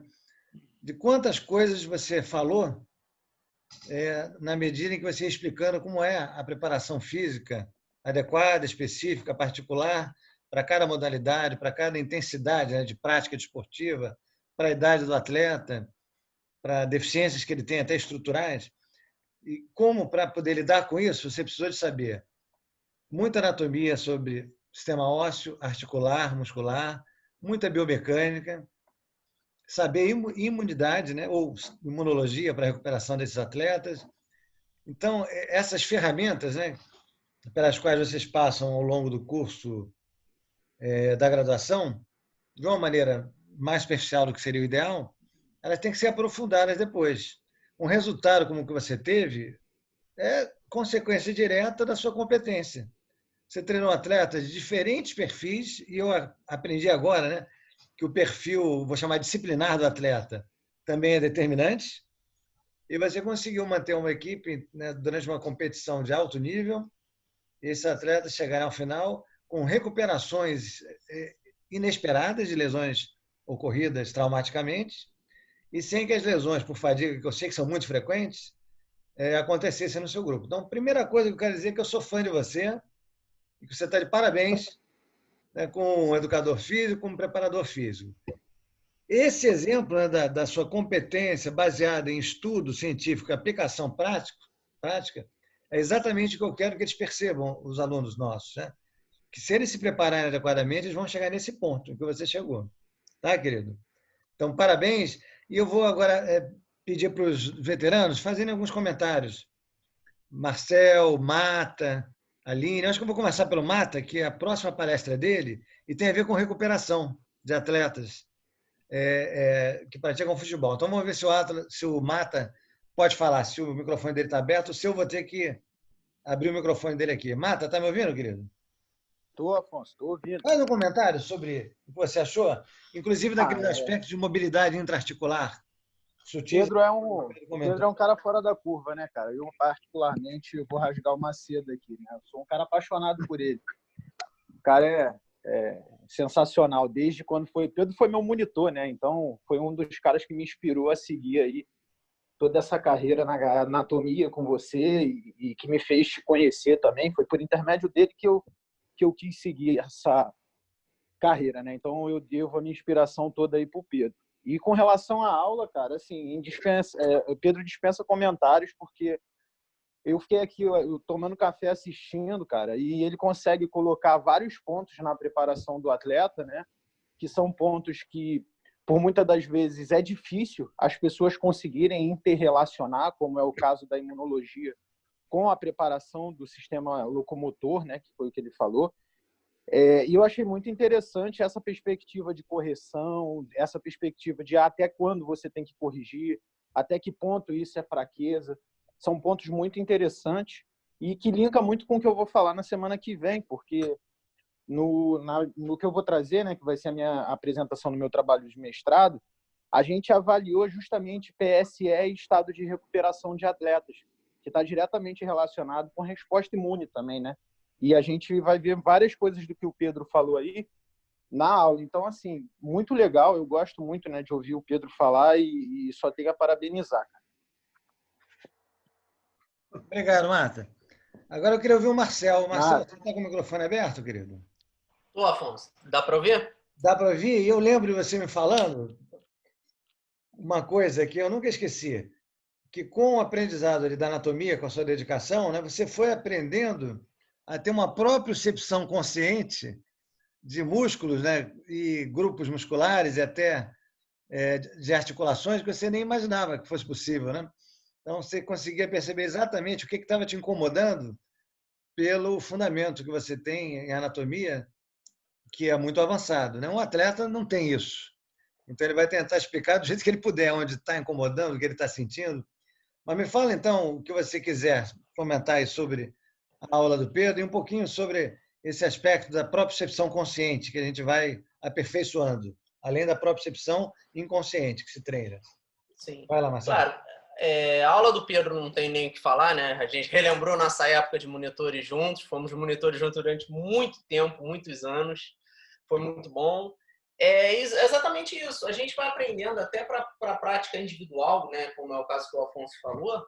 A gente, quem frequenta academias, seja fazendo aula, seja só fazendo musculação, seja correndo, seja o que for, você pode até com a anatomia, com conhecimento teórico, você aplicar na prática. Porque eu acho que na área de educação física havia, pelo menos, não sei se até hoje é assim, mas havia muito tabu de que teoria não batia com prática, né? Havia muito esse tabu, não, eu sou da prática, o fulano é da teoria. E o Pedro, com essa aula, deu o exemplo de que a prática não é nada sem a teoria. Senão você só repete o que as pessoas fazem, né? E ele mostra que com uma boa teoria, por exemplo, esse exemplo que o Afonso falou da nossa propriocepção, eu recentemente, há coisa de um ano mais ou menos, tive uma lesão justamente no trato tibial. E tentei buscar o que é isso. Eu aqui não tenho tempo de ir a médico, aí eu pensei, o que é? Comecei a pesquisar, descobri que era o trato tibial, descobri um movimento que identificava a lesão que eu sentia dor. Então, eu acho que isso, independente se você usar no dia a dia profissionalmente, a prática de anatomia você usa para você. Né? Eu descobri isso, descobri muitas dores, já operei joelho, tive muita recuperação, a minha recuperação individual dos músculos e da articulação do joelho, eu usei muito de anatomia que eu aprendi para poder me recuperar melhor, hoje recuperei. Isso é fundamental, eu gostei muito. E mostra que a aula foi sobre atleta, mas para os alunos que estão agora que podem pensar, pô, mas eu não vou trabalhar com atleta, digamos, será que eu vou trabalhar? Mas isso, na verdade, não importa, porque o atleta nada mais é do que uma pessoa mais desenvolvida do que aquele aluno de dia a dia que você pega na academia. Né? Claro que existe muito mais coisas num atleta do que num aluno de academia, mas a academia você vai pegar pessoas com dores no joelho, você vai pegar pessoas com dificuldade de fazer agachamento, com essas dificuldades de joelho genovalgo, né? Então, o dia a dia, você vendo uma aula de atletas, você faz a transposição para o dia a dia, que é ótimo. É perfeito, tem como você adaptar e utilizar totalmente no dia a dia. Adorei o exemplo do Jordan, adoro o Jordan, a nossa geração, eu e o Pedro somos do Jordan, adorei. Lembrando que o Jordan, se eu não me engano, ele não teve lesão a carreira toda, ele só teve, eu acho que fraturou o pé na época, quando ele retornou, eu acho, se eu não me engano, e não teve lesão, assim como o Kobe Bryant também não teve lesão, só teve lesão no final da carreira. Gostei muito. E eu só tenho uma curiosidade com o Pedro, eu sempre tive vontade de conversar e ver jogadores que já estiveram na NBA. Eu só queria que ele falasse um minuto se há muita diferença, quem vem da NBA e quem está ou no Brasil ou não vem da NBA, se lá, como a gente imagina, a NBA é o primeiro basquete do mundo, se há muita evolução na NBA, se os atletas são bem diferentes do que os atletas que não estiveram na NBA. Só essa curiosidade que eu tenho. Tá, obrigado, Pedro. Agradecendo aí, ó, todos vocês que estão puxando meu saco aí, estão me elogiando. Muito obrigado. É que eu sou amigo, eu estou entendendo, né? Mas que isso. A gente sempre aprende um com o outro aí, né? Só fazer um pequeno detalhe aqui, Marcelo, na sua fala. A galera que está aí, que trabalha com academia, trabalha com funcional, trabalha com... digamos, pessoas comuns, né? O que acontece, gente? Eu estou falando de atleta.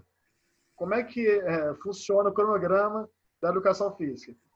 Tudo que a gente colhe hoje em dia, então esse trabalho de core que a gente faz na academia, HIIT, tudo isso começou lá no atleta de elite da Olimpíada, e aí desceu para o rendimento, e do rendimento foi para as pessoas comuns.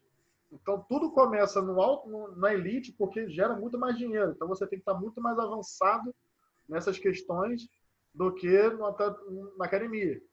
Então, assim, ver coisas que acontecem com os atletas, não é que você não vai usar porque você não usa com atleta, você não trabalha com atleta. Hoje em dia tem vários atletas amadores, corredores de rua, essas coisas assim. Mas é interessante porque vai chegar para as pessoas ditas como comum.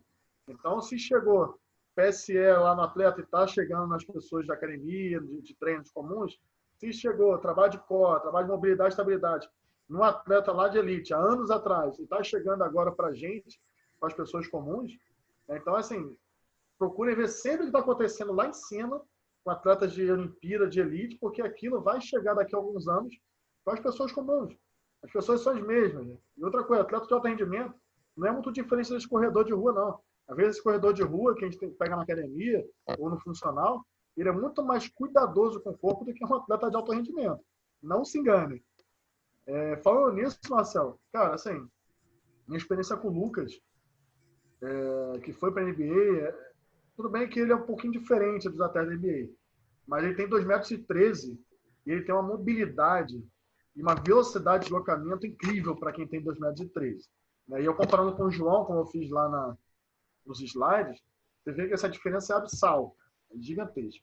O que acontece na NBA, eu conversei com o preparador físico do Denver Nuggets, o Felipe Reichenberg, que é brasileiro, ele, assim, a tecnologia é inigualável em qualquer lugar do mundo. Ah, o futebol tem, não tem. Os caras têm o próprio avião, todo mundo com o seu modelo de recuperação dentro do avião, e os caras têm o próprio ônibus, os caras têm todo o material possível e impossível que você pode utilizar de tecnologia para ser utilizado, né? E aqueles caras que jogam na NBA são sobreviventes. Eu falo que é a seleção natural. Por quê? Porque nos Estados Unidos, desde novo, desde lá de criancinha, as crianças já são direcionadas para treinar, né? Não, a educação física na escola é treino. Não é, vamos jogar queimado. Não, é treino. Eles treinam desde cedo.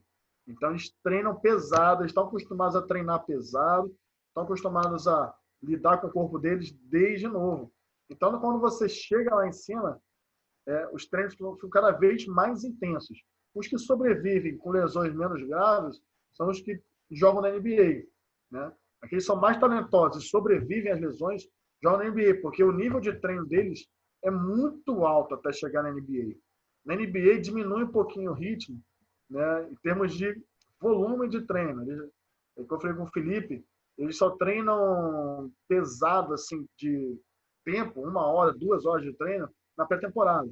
Então, nas temporadas, eles treinam 20 minutos, meia hora de academia, o funcional, e depois vão para a quadra jogar. Diminui muito. Só que os caras já estão tão preparados, eles têm uma preparação tão grande durante a vida toda deles de jogador, de atleta, de universitário, né? Desde criancinha preparam o corpo deles para suportar cargas e treinam pesado sempre. E quando eles chegam lá em cima, eles já estão preparados para qualquer tipo de carga. Então, assim, é diferente, porque as cargas dadas nos atletas de lá da NBA são cargas altíssimas.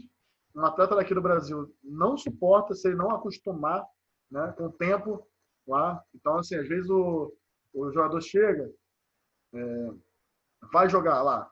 Ele é direcionado para uma D-League, para uma liga acessória, para a Austrália, para ele ir acostumando com a carga de treino, com o modelo de treino que eles têm, de cuidado com o corpo, de estresse do corpo, para depois ele ir para a NBA, porque é um nível de treino altíssimo, uma velocidade de jogo altíssima. Você tem que ter um nível de recuperação altíssimo, porque você joga, às vezes, em Toronto, no Canadá, hoje. Amanhã você vai jogar lá no Texas, né? Lá no San Antonio Spurs. Então, é um deslocamento muito grande de avião. Então, você tem um nível de recuperação muito alto. Então, os caras são mutantes. Lá, os caras são fora de curva totalmente. Eu vejo o Lucas falando dos atletas, assim, coisa fora de série. E aqui no Brasil, a gente diz que cerca de 20% dos atletas são atletas. A maioria, 80% é jogador. Aquele cara que está ali ganhando seu dinheiro, fazendo o esforço necessário para fazer, mas ele quer comer seu churrasco, tomar sua cervejinha e está tudo bem, entendeu? Atleta que se cuida mesmo, que cuida do corpo e que consegue manter um nível alto de preparação física, são 20%. É o Zé Roberto, que jogou até os 42 anos, é o Juninho Pernambucano, são esses caras que vivem até mais tempo do esporte, é o Robert Scheid. Esses são os atletas de verdade e isso aqui no Brasil é muito raro. Na Europa e nos Estados Unidos isso aí acontece desde novo e é muito mais intenso. Muito bom. Aline, acho que dos veteranos só temos a Aline aí no grupo, além dos que já falaram. E Pedro, eu queria saber se depois eu posso abrir para pergunta dos alunos diretamente para você, ou se você já vai dar outra aula agora. Não, só 5 horas. Tá. Tem tempo.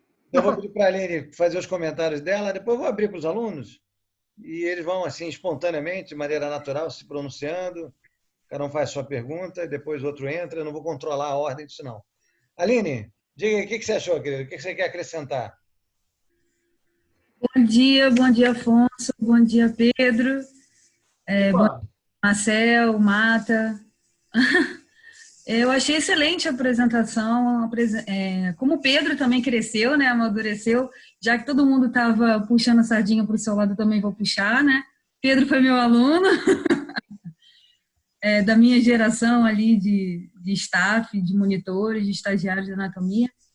Então, foi excelente a sua fala, essa interface, como já foi bem dita e reforçada tanto pelo Mata quanto pelo Marcel, né, da teoria com a prática.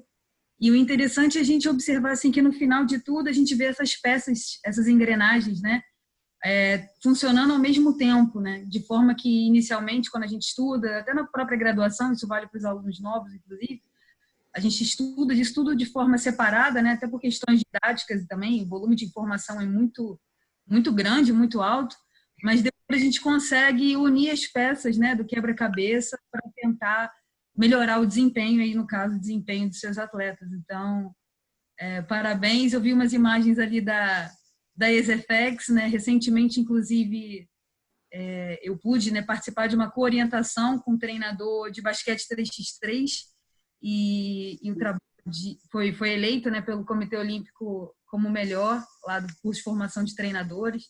Então, foi um prazer também participar um pouquinho dessa área de alto rendimento, que nunca foi a minha área mãe, né, de atuação acadêmica ou profissional, enquanto professora de educação física, mas foi um momento que eu consegui entender um pouquinho dessa dinâmica disso tudo que você apresentou aqui. É interessante a sua fala também em relação aos trilhos anatômicos, né? Já que a gente está aqui no momento, num encontro de anatomia, né, para educação física, a gente também, né, voltando a essa minha fala inicial, de estudos separados, mas a gente vê essas questões, como você levantou, às vezes um problema de estabilidade e mobilidade no tornozelo vai se refletir no joelho, que vai se refletir no quadril, e assim vai subindo. E isso tem muito a ver com a teoria de Marsh, né, que são dos trilhos anatômicos, né? Então, a fáscia muscular hoje, ela é real, né? Ela é efetiva do ponto de vista de integração dos sistemas, né, osteomioarticulares, e refletem, às vezes, essas questões de algia, de dor articular.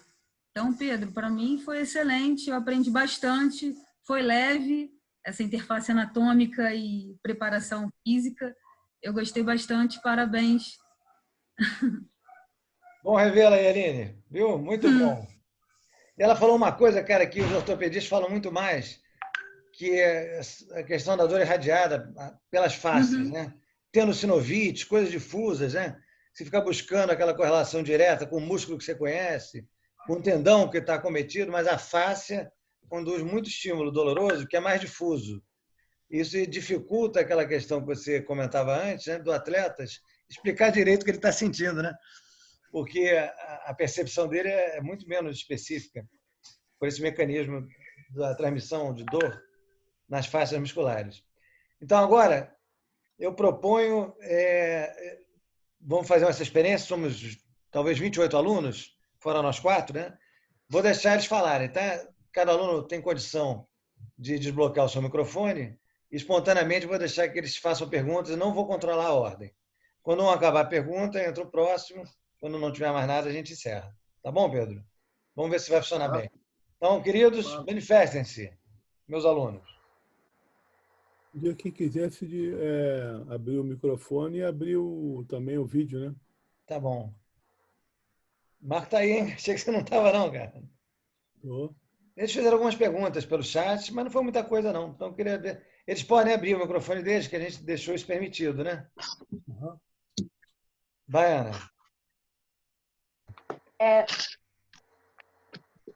Bom dia, professores todos. Primeiro, eu queria agradecer ao Pedro pela aula, foi muito escura, foi muito boa mesmo.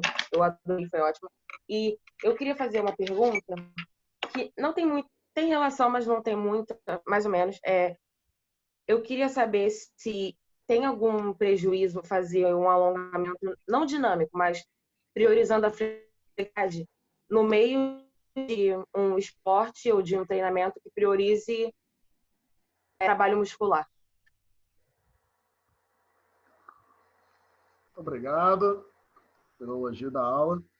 Então, essa questão do alongamento é um pouco complexa. Por quê?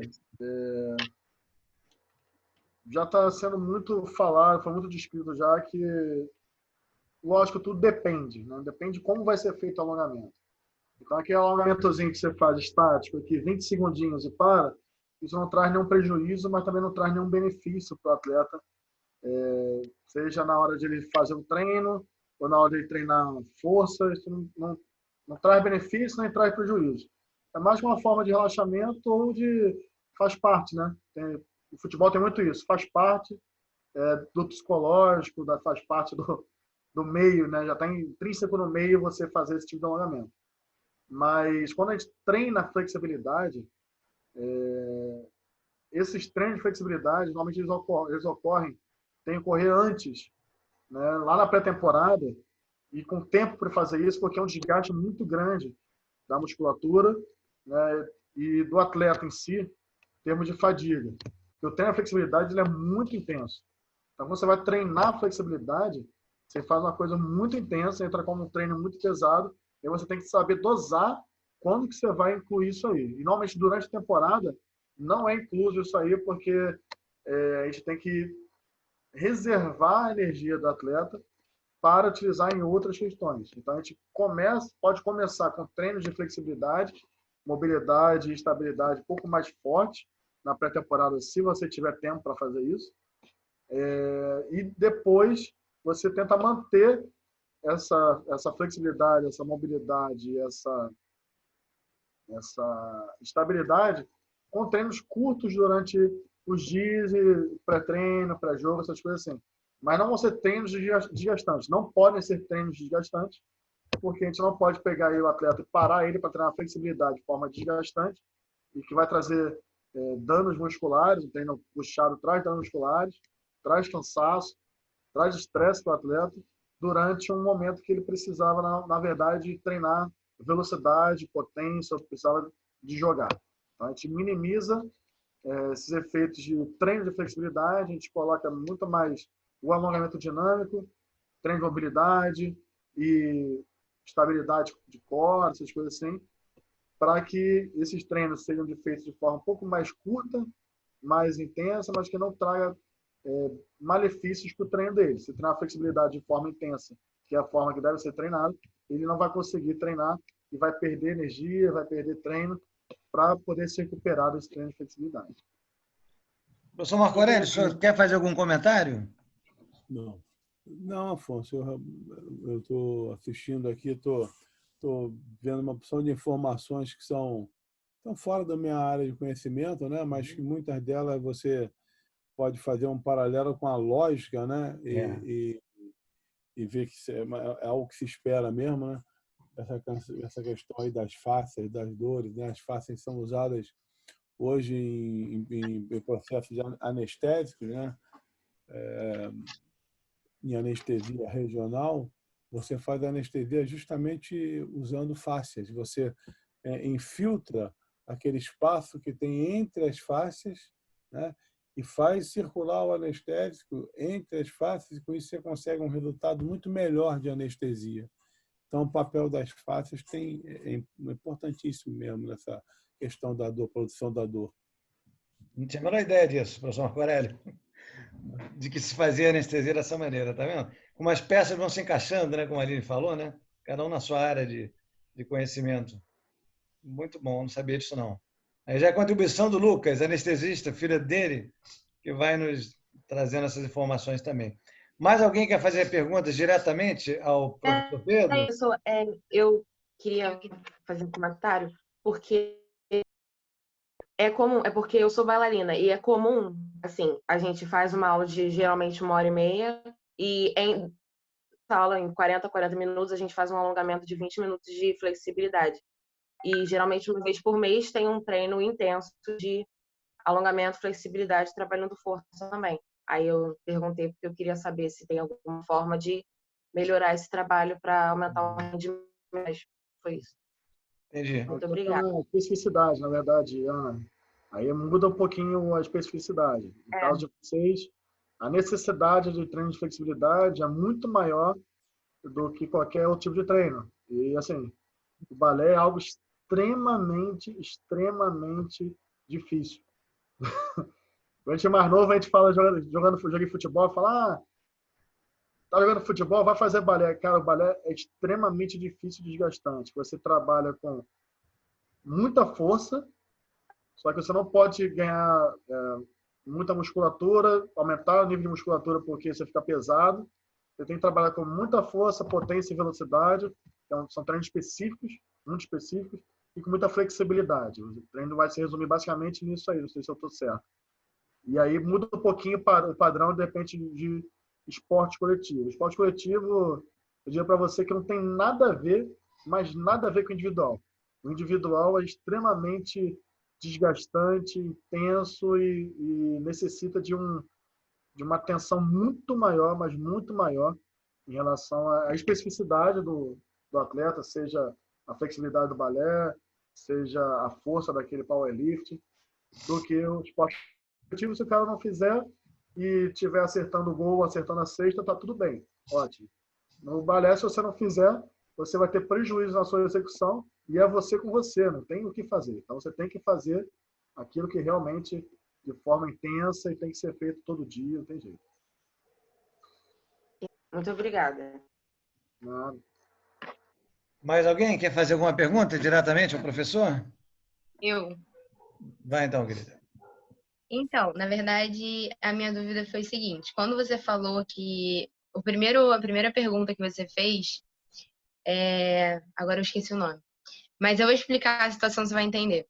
Eu até tirei umas dúvidas com o Afonso logo no início. Por exemplo, para uma pessoa como eu trabalho com alguns tipos de atividades. Eu trabalho com dança. Na época, eu trabalhava com... Eu era atleta, né? Mas não era de alto rendimento. Era mais por escola mesmo, competição. Eu sofri uma lesão de cruzado anterior, menisco lateral, menisco medial. E, ou seja, estou toda estrambelhada. A minha dúvida é a seguinte: eu, por escolha própria também, porque eu sempre trabalhei e fiz a faculdade, eu decidi não operar ainda. Aí o que acontece? Eu continuo trabalhando com a dança e todas as vezes que eu faço, obviamente, eu estudo educação física, eu sei, eu tô cada vez esforçando mais, eu sei que dá dores e tal, eu sei todo esse procedimento.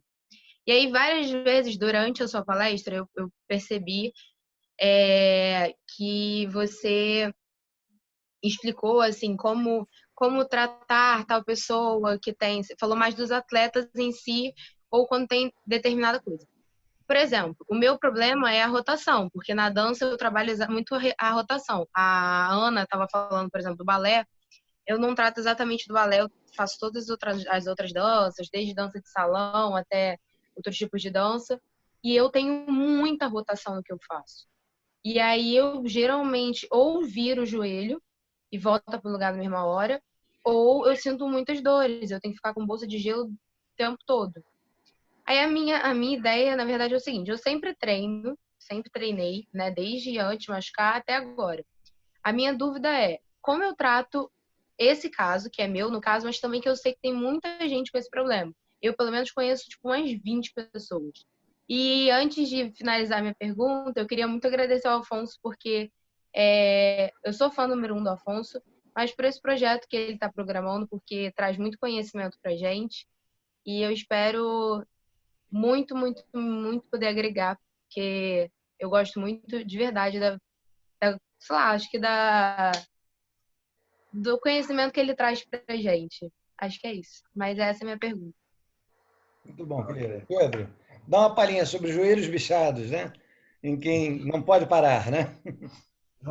Vamos lá. Primeiro, só notificar aqui que, desculpa decepcionar, mas para ser fã número 1 tem que entrar na fila. Tem muita gente que já na número 1 do Afonso. Olha só, eu sou estudante dele agora. Olha a antiguidade, hein? Vamos devagar, vamos ver. Não vem, não. Eu sou fã número 1. Tô entrando na fila aí. Eu tô depois da Aline na fila. Vamos lá. Então, o joelho é o seguinte, aí quando você faz rotação, a gente tem que entender que foi o que eu falei. O joelho necessita estabilidade, o joelho não pode ter mobilidade. Quando você faz rotação, dependendo da angulação que você coloca o joelho, ele tem mobilidade. Então, por isso que pode causar prejuízo. Como você viu na anatomia, é uma parte redonda em cima de um platô. Então, a tendência a isso não dar certo é muito grande. Você vai causar muitos movimentos no joelho e isso é ruim. O que é interessante fazer? Filmar. Você filmar os movimentos e, a partir daí, a gente tentar entender onde que está sendo a carga em cima do joelho. Se você está tendo pouca mobilidade no tornozelo, né, e aí o tornozelo mais estável e pouco móvel, ele joga esse prejuízo para o joelho, porque o seu tronco vai fazer força, e aí o tronco, de repente, fazendo força numa posição ruim, como eu mostrei lá, pode forçar o joelho e trazer esse prejuízo para o joelho. Então, depende, tem que filmar. Então, o conselho é filmar, fazer o movimento, mas fazer o movimento de verdade, onde você consegue fazer, não fazer leve, fazer aquilo que você consegue fazer, no máximo que você consegue fazer, filmar. Dentro dessa filmagem, a gente pode entender que, olha só, o tronco da Mari está nessa posição, com o quadril desregulado, quadril fazendo um drop pélvico, que a gente chama, e isso está fazendo com que a sobrecarga vá para o joelho. Se ela colocar o tronco dessa forma, em cima de uma parte fixa, de um tornozelo estável e fixo no chão, isso pode sobrecarregar o joelho. Outra coisa, eu tenho que lembrar que seu joelho já está com um déficit. Então, às vezes, qualquer coisa que às vezes causaria no máximo uma dorzinha no joelho, já causa um grande estrago no seu joelho, né? Então, são duas coisas interessantes para a gente ver. Filma... Só um instante. Uma coisa que eu também esqueci de falar, mas que eu acho que é importante, eu já nasci com genovalvo. Então, assim, talvez isso também seja um fator, né? Eu não sei, não tenho ideia. Então, a gente vai entrar naquela questão. Genovalvo não tem como você mudar. Tem que saber se esse valgismo do joelho ocorre quando você faz movimento. E aí, se ocorre quando você faz movimento, tem aqueles vários mecanismos de lesão que podem acontecer. Hipomobilidade do tornozelo? Não sei.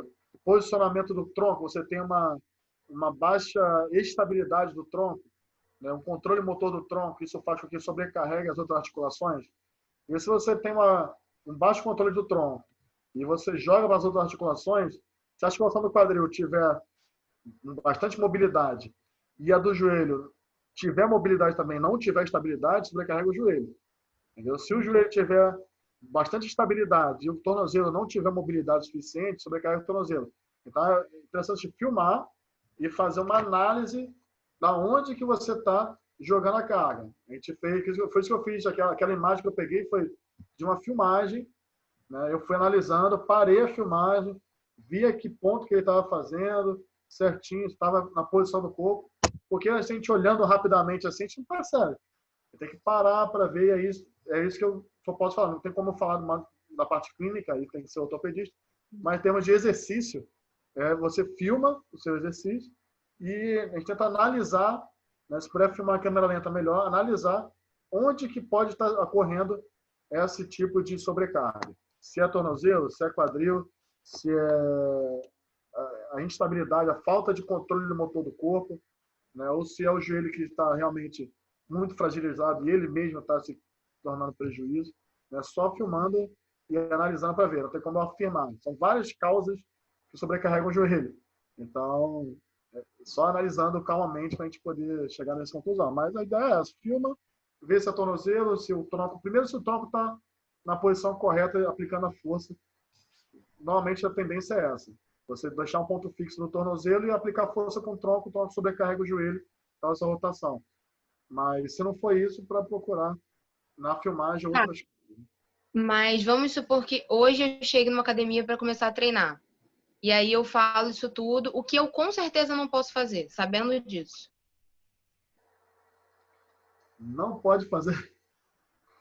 Você não pode trabalhar em condições que tragam muita mobilidade do joelho. Você tem que trabalhar com o joelho totalmente estável, independente que seja. Aí você dá cargas de proprioceptivas, cargas de estabilidade do joelho, trabalhar muito controle motor de tronco. Você não pode fazer nada que exija deslocamentos, mudança de direção, processos rotacionais graves para não aumentar isso aí. Se você já trabalha com processos rotacionais, é bom que você só faça isso no trabalho. Não precisa fazer isso em outro lugar. Então, se você vai para a academia trabalhar isso aí, você tem que trabalhar o básico sempre, que é fazer mobilidade, né, das articulações necessárias, trabalho de estabilidade de joelho e controle motor do tronco, e não de jeito nenhum trabalhar com situações onde ocorre, por exemplo, fazer Quanto mais fechado for o sistema, melhor. Vou fazer uma cadeira extensora. De repente fica legal. Uma cadeira flexora. Né? Do que você colocar em riscos, de repente fazer deslocamentos para o joelho e ocasionar algum risco para você dessa mobilidade, hipermobilidade do joelho. Entendi. Acho que era isso. Obrigada. E, Pedro, graças a Deus você é treinador do melhor time do mundo. Obrigada pelos esclarecimentos. Obrigado. Professor Marcarelli, acho que 11h30 podemos encerrar, né? Seu microfone está fechado? Deixa eu ver se eu abro aqui.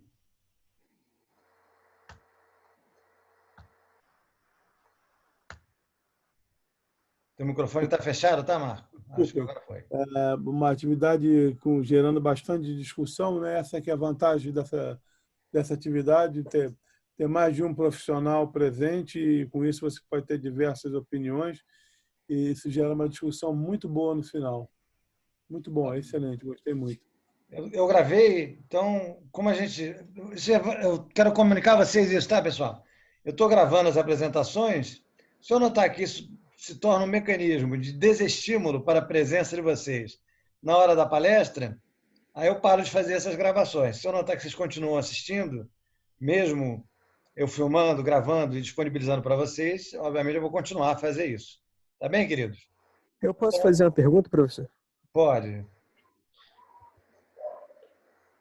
Vai, Renato. Um dos principais conceitos que eu aprendi na aula do professor Afonso é que o exercício físico ele é excelente para o corpo até o momento que ele se torna de alto rendimento. E eu sou experiência viva disso porque eu treinei por 6 anos natação, fui atleta, competi, etc. E isso me causou alguns problemas, por exemplo, tendinites nos 2 cotovelos e nos 2 ombros, por exemplo, que eu sei que acontecem por causa do alto rendimento, excesso de esforço, etc. Imagino que isso, obviamente, aconteça no basquete também. E eu gostaria de entender melhor como o treinamento funciona para manter o condicionamento físico desses atletas quando eles têm esse tipo de problema. Por exemplo, um atleta que está em meio de competição, por exemplo, um campeonato, ele tem um problema com uma tendinite, por exemplo, e precisa continuar com o rendimento dele alto. Como ele faz para treinar tendo uma lesão dessa? Olá, Renato, tudo bem? Na realidade, no ICRUA, a gente depende daquilo que o atleta está sentindo. Então, depende do técnico, depende de muitos fatores. Por exemplo, vou citar o que acontece no Botafogo. Se o técnico chega para o atleta e fala, aliás, o atleta vem procurar o fisioterapeuta e vem procurar para falar da dor dele. Se é uma dor limitante, o técnico vai perguntar para ele, como é que você está? Está com dor? Dá para jogar? Dá. Então vai jogar, trata e vai jogar. É isso. Se é uma dor que não é limitante de jogar, né, aí realmente a gente vai ter que tirar, porque às vezes a gente tirar de um treino, às vezes treina 2 vezes no dia. Se a gente tirar de um treino da manhã, já gera um alívio daquela dor do treino da noite. Certo? Existem movimentos que a gente faz que aumentam esse tipo de dor. Então, tem vários e vários atletas com dor anterior ao joelho. E, por fazer avaliações, eu sei qual movimento que ele faça que possa gerar essa dor. A gente já avisa antes, fala, você tem dor no joelho, então o treino que vai ser de salto, de muitos saltos, você vai sentir dor. Já esteja preparado para isso. Né? Então, ele vai saber que ele vai sentir dor naquele momento. A gente tem que saber, né, também quando que o atleta vai sentir dor para ele deixar o atleta ficar confortável quando a gente sabe da dor dele. Né? Então, assim, eu já aviso, esse treino você vai sentir dor naquela sua tendinite, na frente do joelho. Lembra. Você vai sentir dor. Esse jogo, você vai sentir dor. Porque a gente precisa de você. E no dia seguinte, eu te dou 2 dias de folga, tratando todo dia. Dor. Mas nesse jogo você vai participar e vai jogar com dor. Né? Então, existem as dores que são limitantes, que trazem mais prejuízo para ele, e tem as dores que são as dores comuns do atleta de alto rendimento, né, que vem acompanhando ele por causa do esforço. O esforço é muito grande, a exigência é muito grande, eles ganham dinheiro para isso, não é pouco. E aí, são essas dores que ele vai ter que levar para a vida. Então, a gente tem que dosar. Lógico que a gente dosa. Tem que acreditar no atleta que ele está falando. Aí entra aquela PSE também. Como é que está a sua dor? Como é que é a sua dor? Histórico de dor dele. E toda essa questão que a gente tem que avaliar. É uma avaliação muito difícil.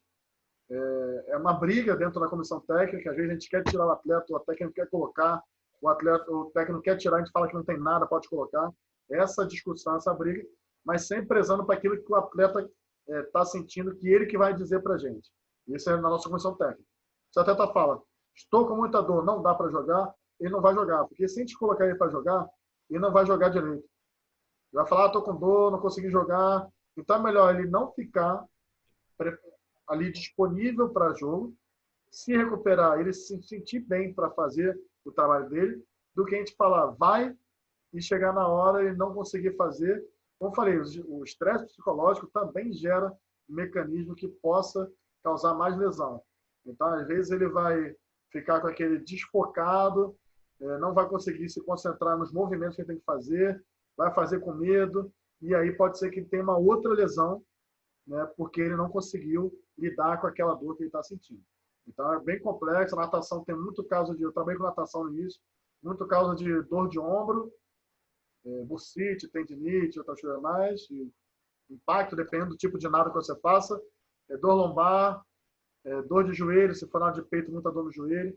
Então, a gente tem que saber lidar qual que é essa dor, qual que é a intensidade da dor, se dá para fazer ou se não dá. E o melhor de tudo, se você está com dor e dá para fazer alguma coisa, você não vai fazer nada comigo, você vai fazer tudo com técnica. Porque não adianta eu pegar você, desgastar você na preparação física, se o importante é você nadar. Para o técnico, não, ele vai fazer musculação comigo antes da natação, porque é importante ele ser forte. Mas você está ali para nadar. Então é importante que você nade. Então, que você está com muita dor, mas dá para fazer? Dá. Você vai fazer um treino curtinho, mas vai fazer alguma coisa. Entendeu? A preparação física, a gente tem que entender isso. Onde é o momento da gente intervir, onde é o momento da gente se retirar, e onde é o momento da gente brigar pelo atleta. É uma questão um pouco mais complexa do que isso. Entendeu? Não sei se eu conseguir explicar, porque realmente tem atleta que jogou com o dedo quebrado 10 jogos. Tem atleta que teve a falangezinha, teve uma fissura na falange, não quis nem chegar perto da quadra. Então também depende muito do atleta. Né? Bem complexo.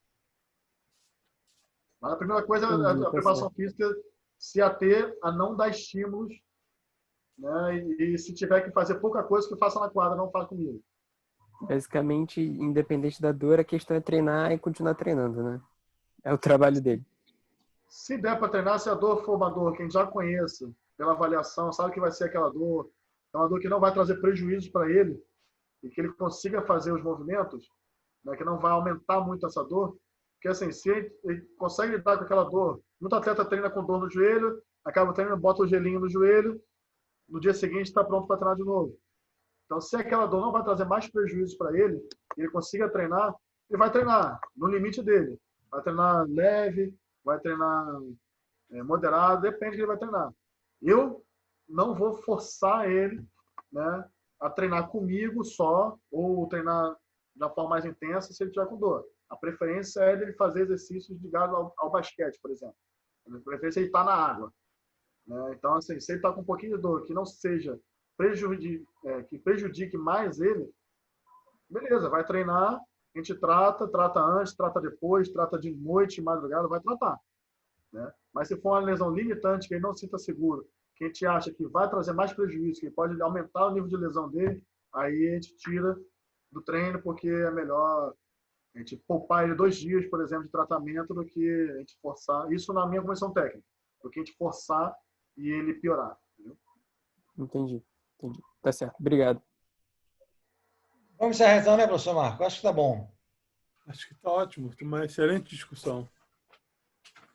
Tá bem. Então, querido, semana que vem, sexta-feira, vamos ter o Leonardo Mata, que vai explicar com mais detalhes essa questão das fáscias, dos trilhos anatômicos, e vai falar também sobre recuperação em atleta de futebol e como é que você tem que lidar com um calendário que não te permite o tempo necessário para a recuperação quando você estuda cientificamente se houve a recuperação muscular. Então, como é que você vai resolver uma situação dessa? Você não tem o intervalo de tempo necessário para que o reparo muscular aconteça. Ele vai falar sobre isso para nós, especificamente da modalidade de futebol profissional, da equipe profissional do Flamengo. Então, vai causar interesse em todos nós, certamente. Então, sexta-feira que vem, 9 horas, nos encontramos aqui, como a gente tem feito sempre. Professor Marcarelli, obrigado pelo apoio aí do departamento. Obrigado a vocês todos. Obrigado pela paciência aí no início, com aquela confusão. Então, até sexta que vem, pessoal. Um abraço. Pedro, muito obrigado. Tchau. Um abraço. Gente, obrigado, hein? Tchau, gente. Vou dar um end aqui, tá, mano? Tá. Parar a gravação aqui.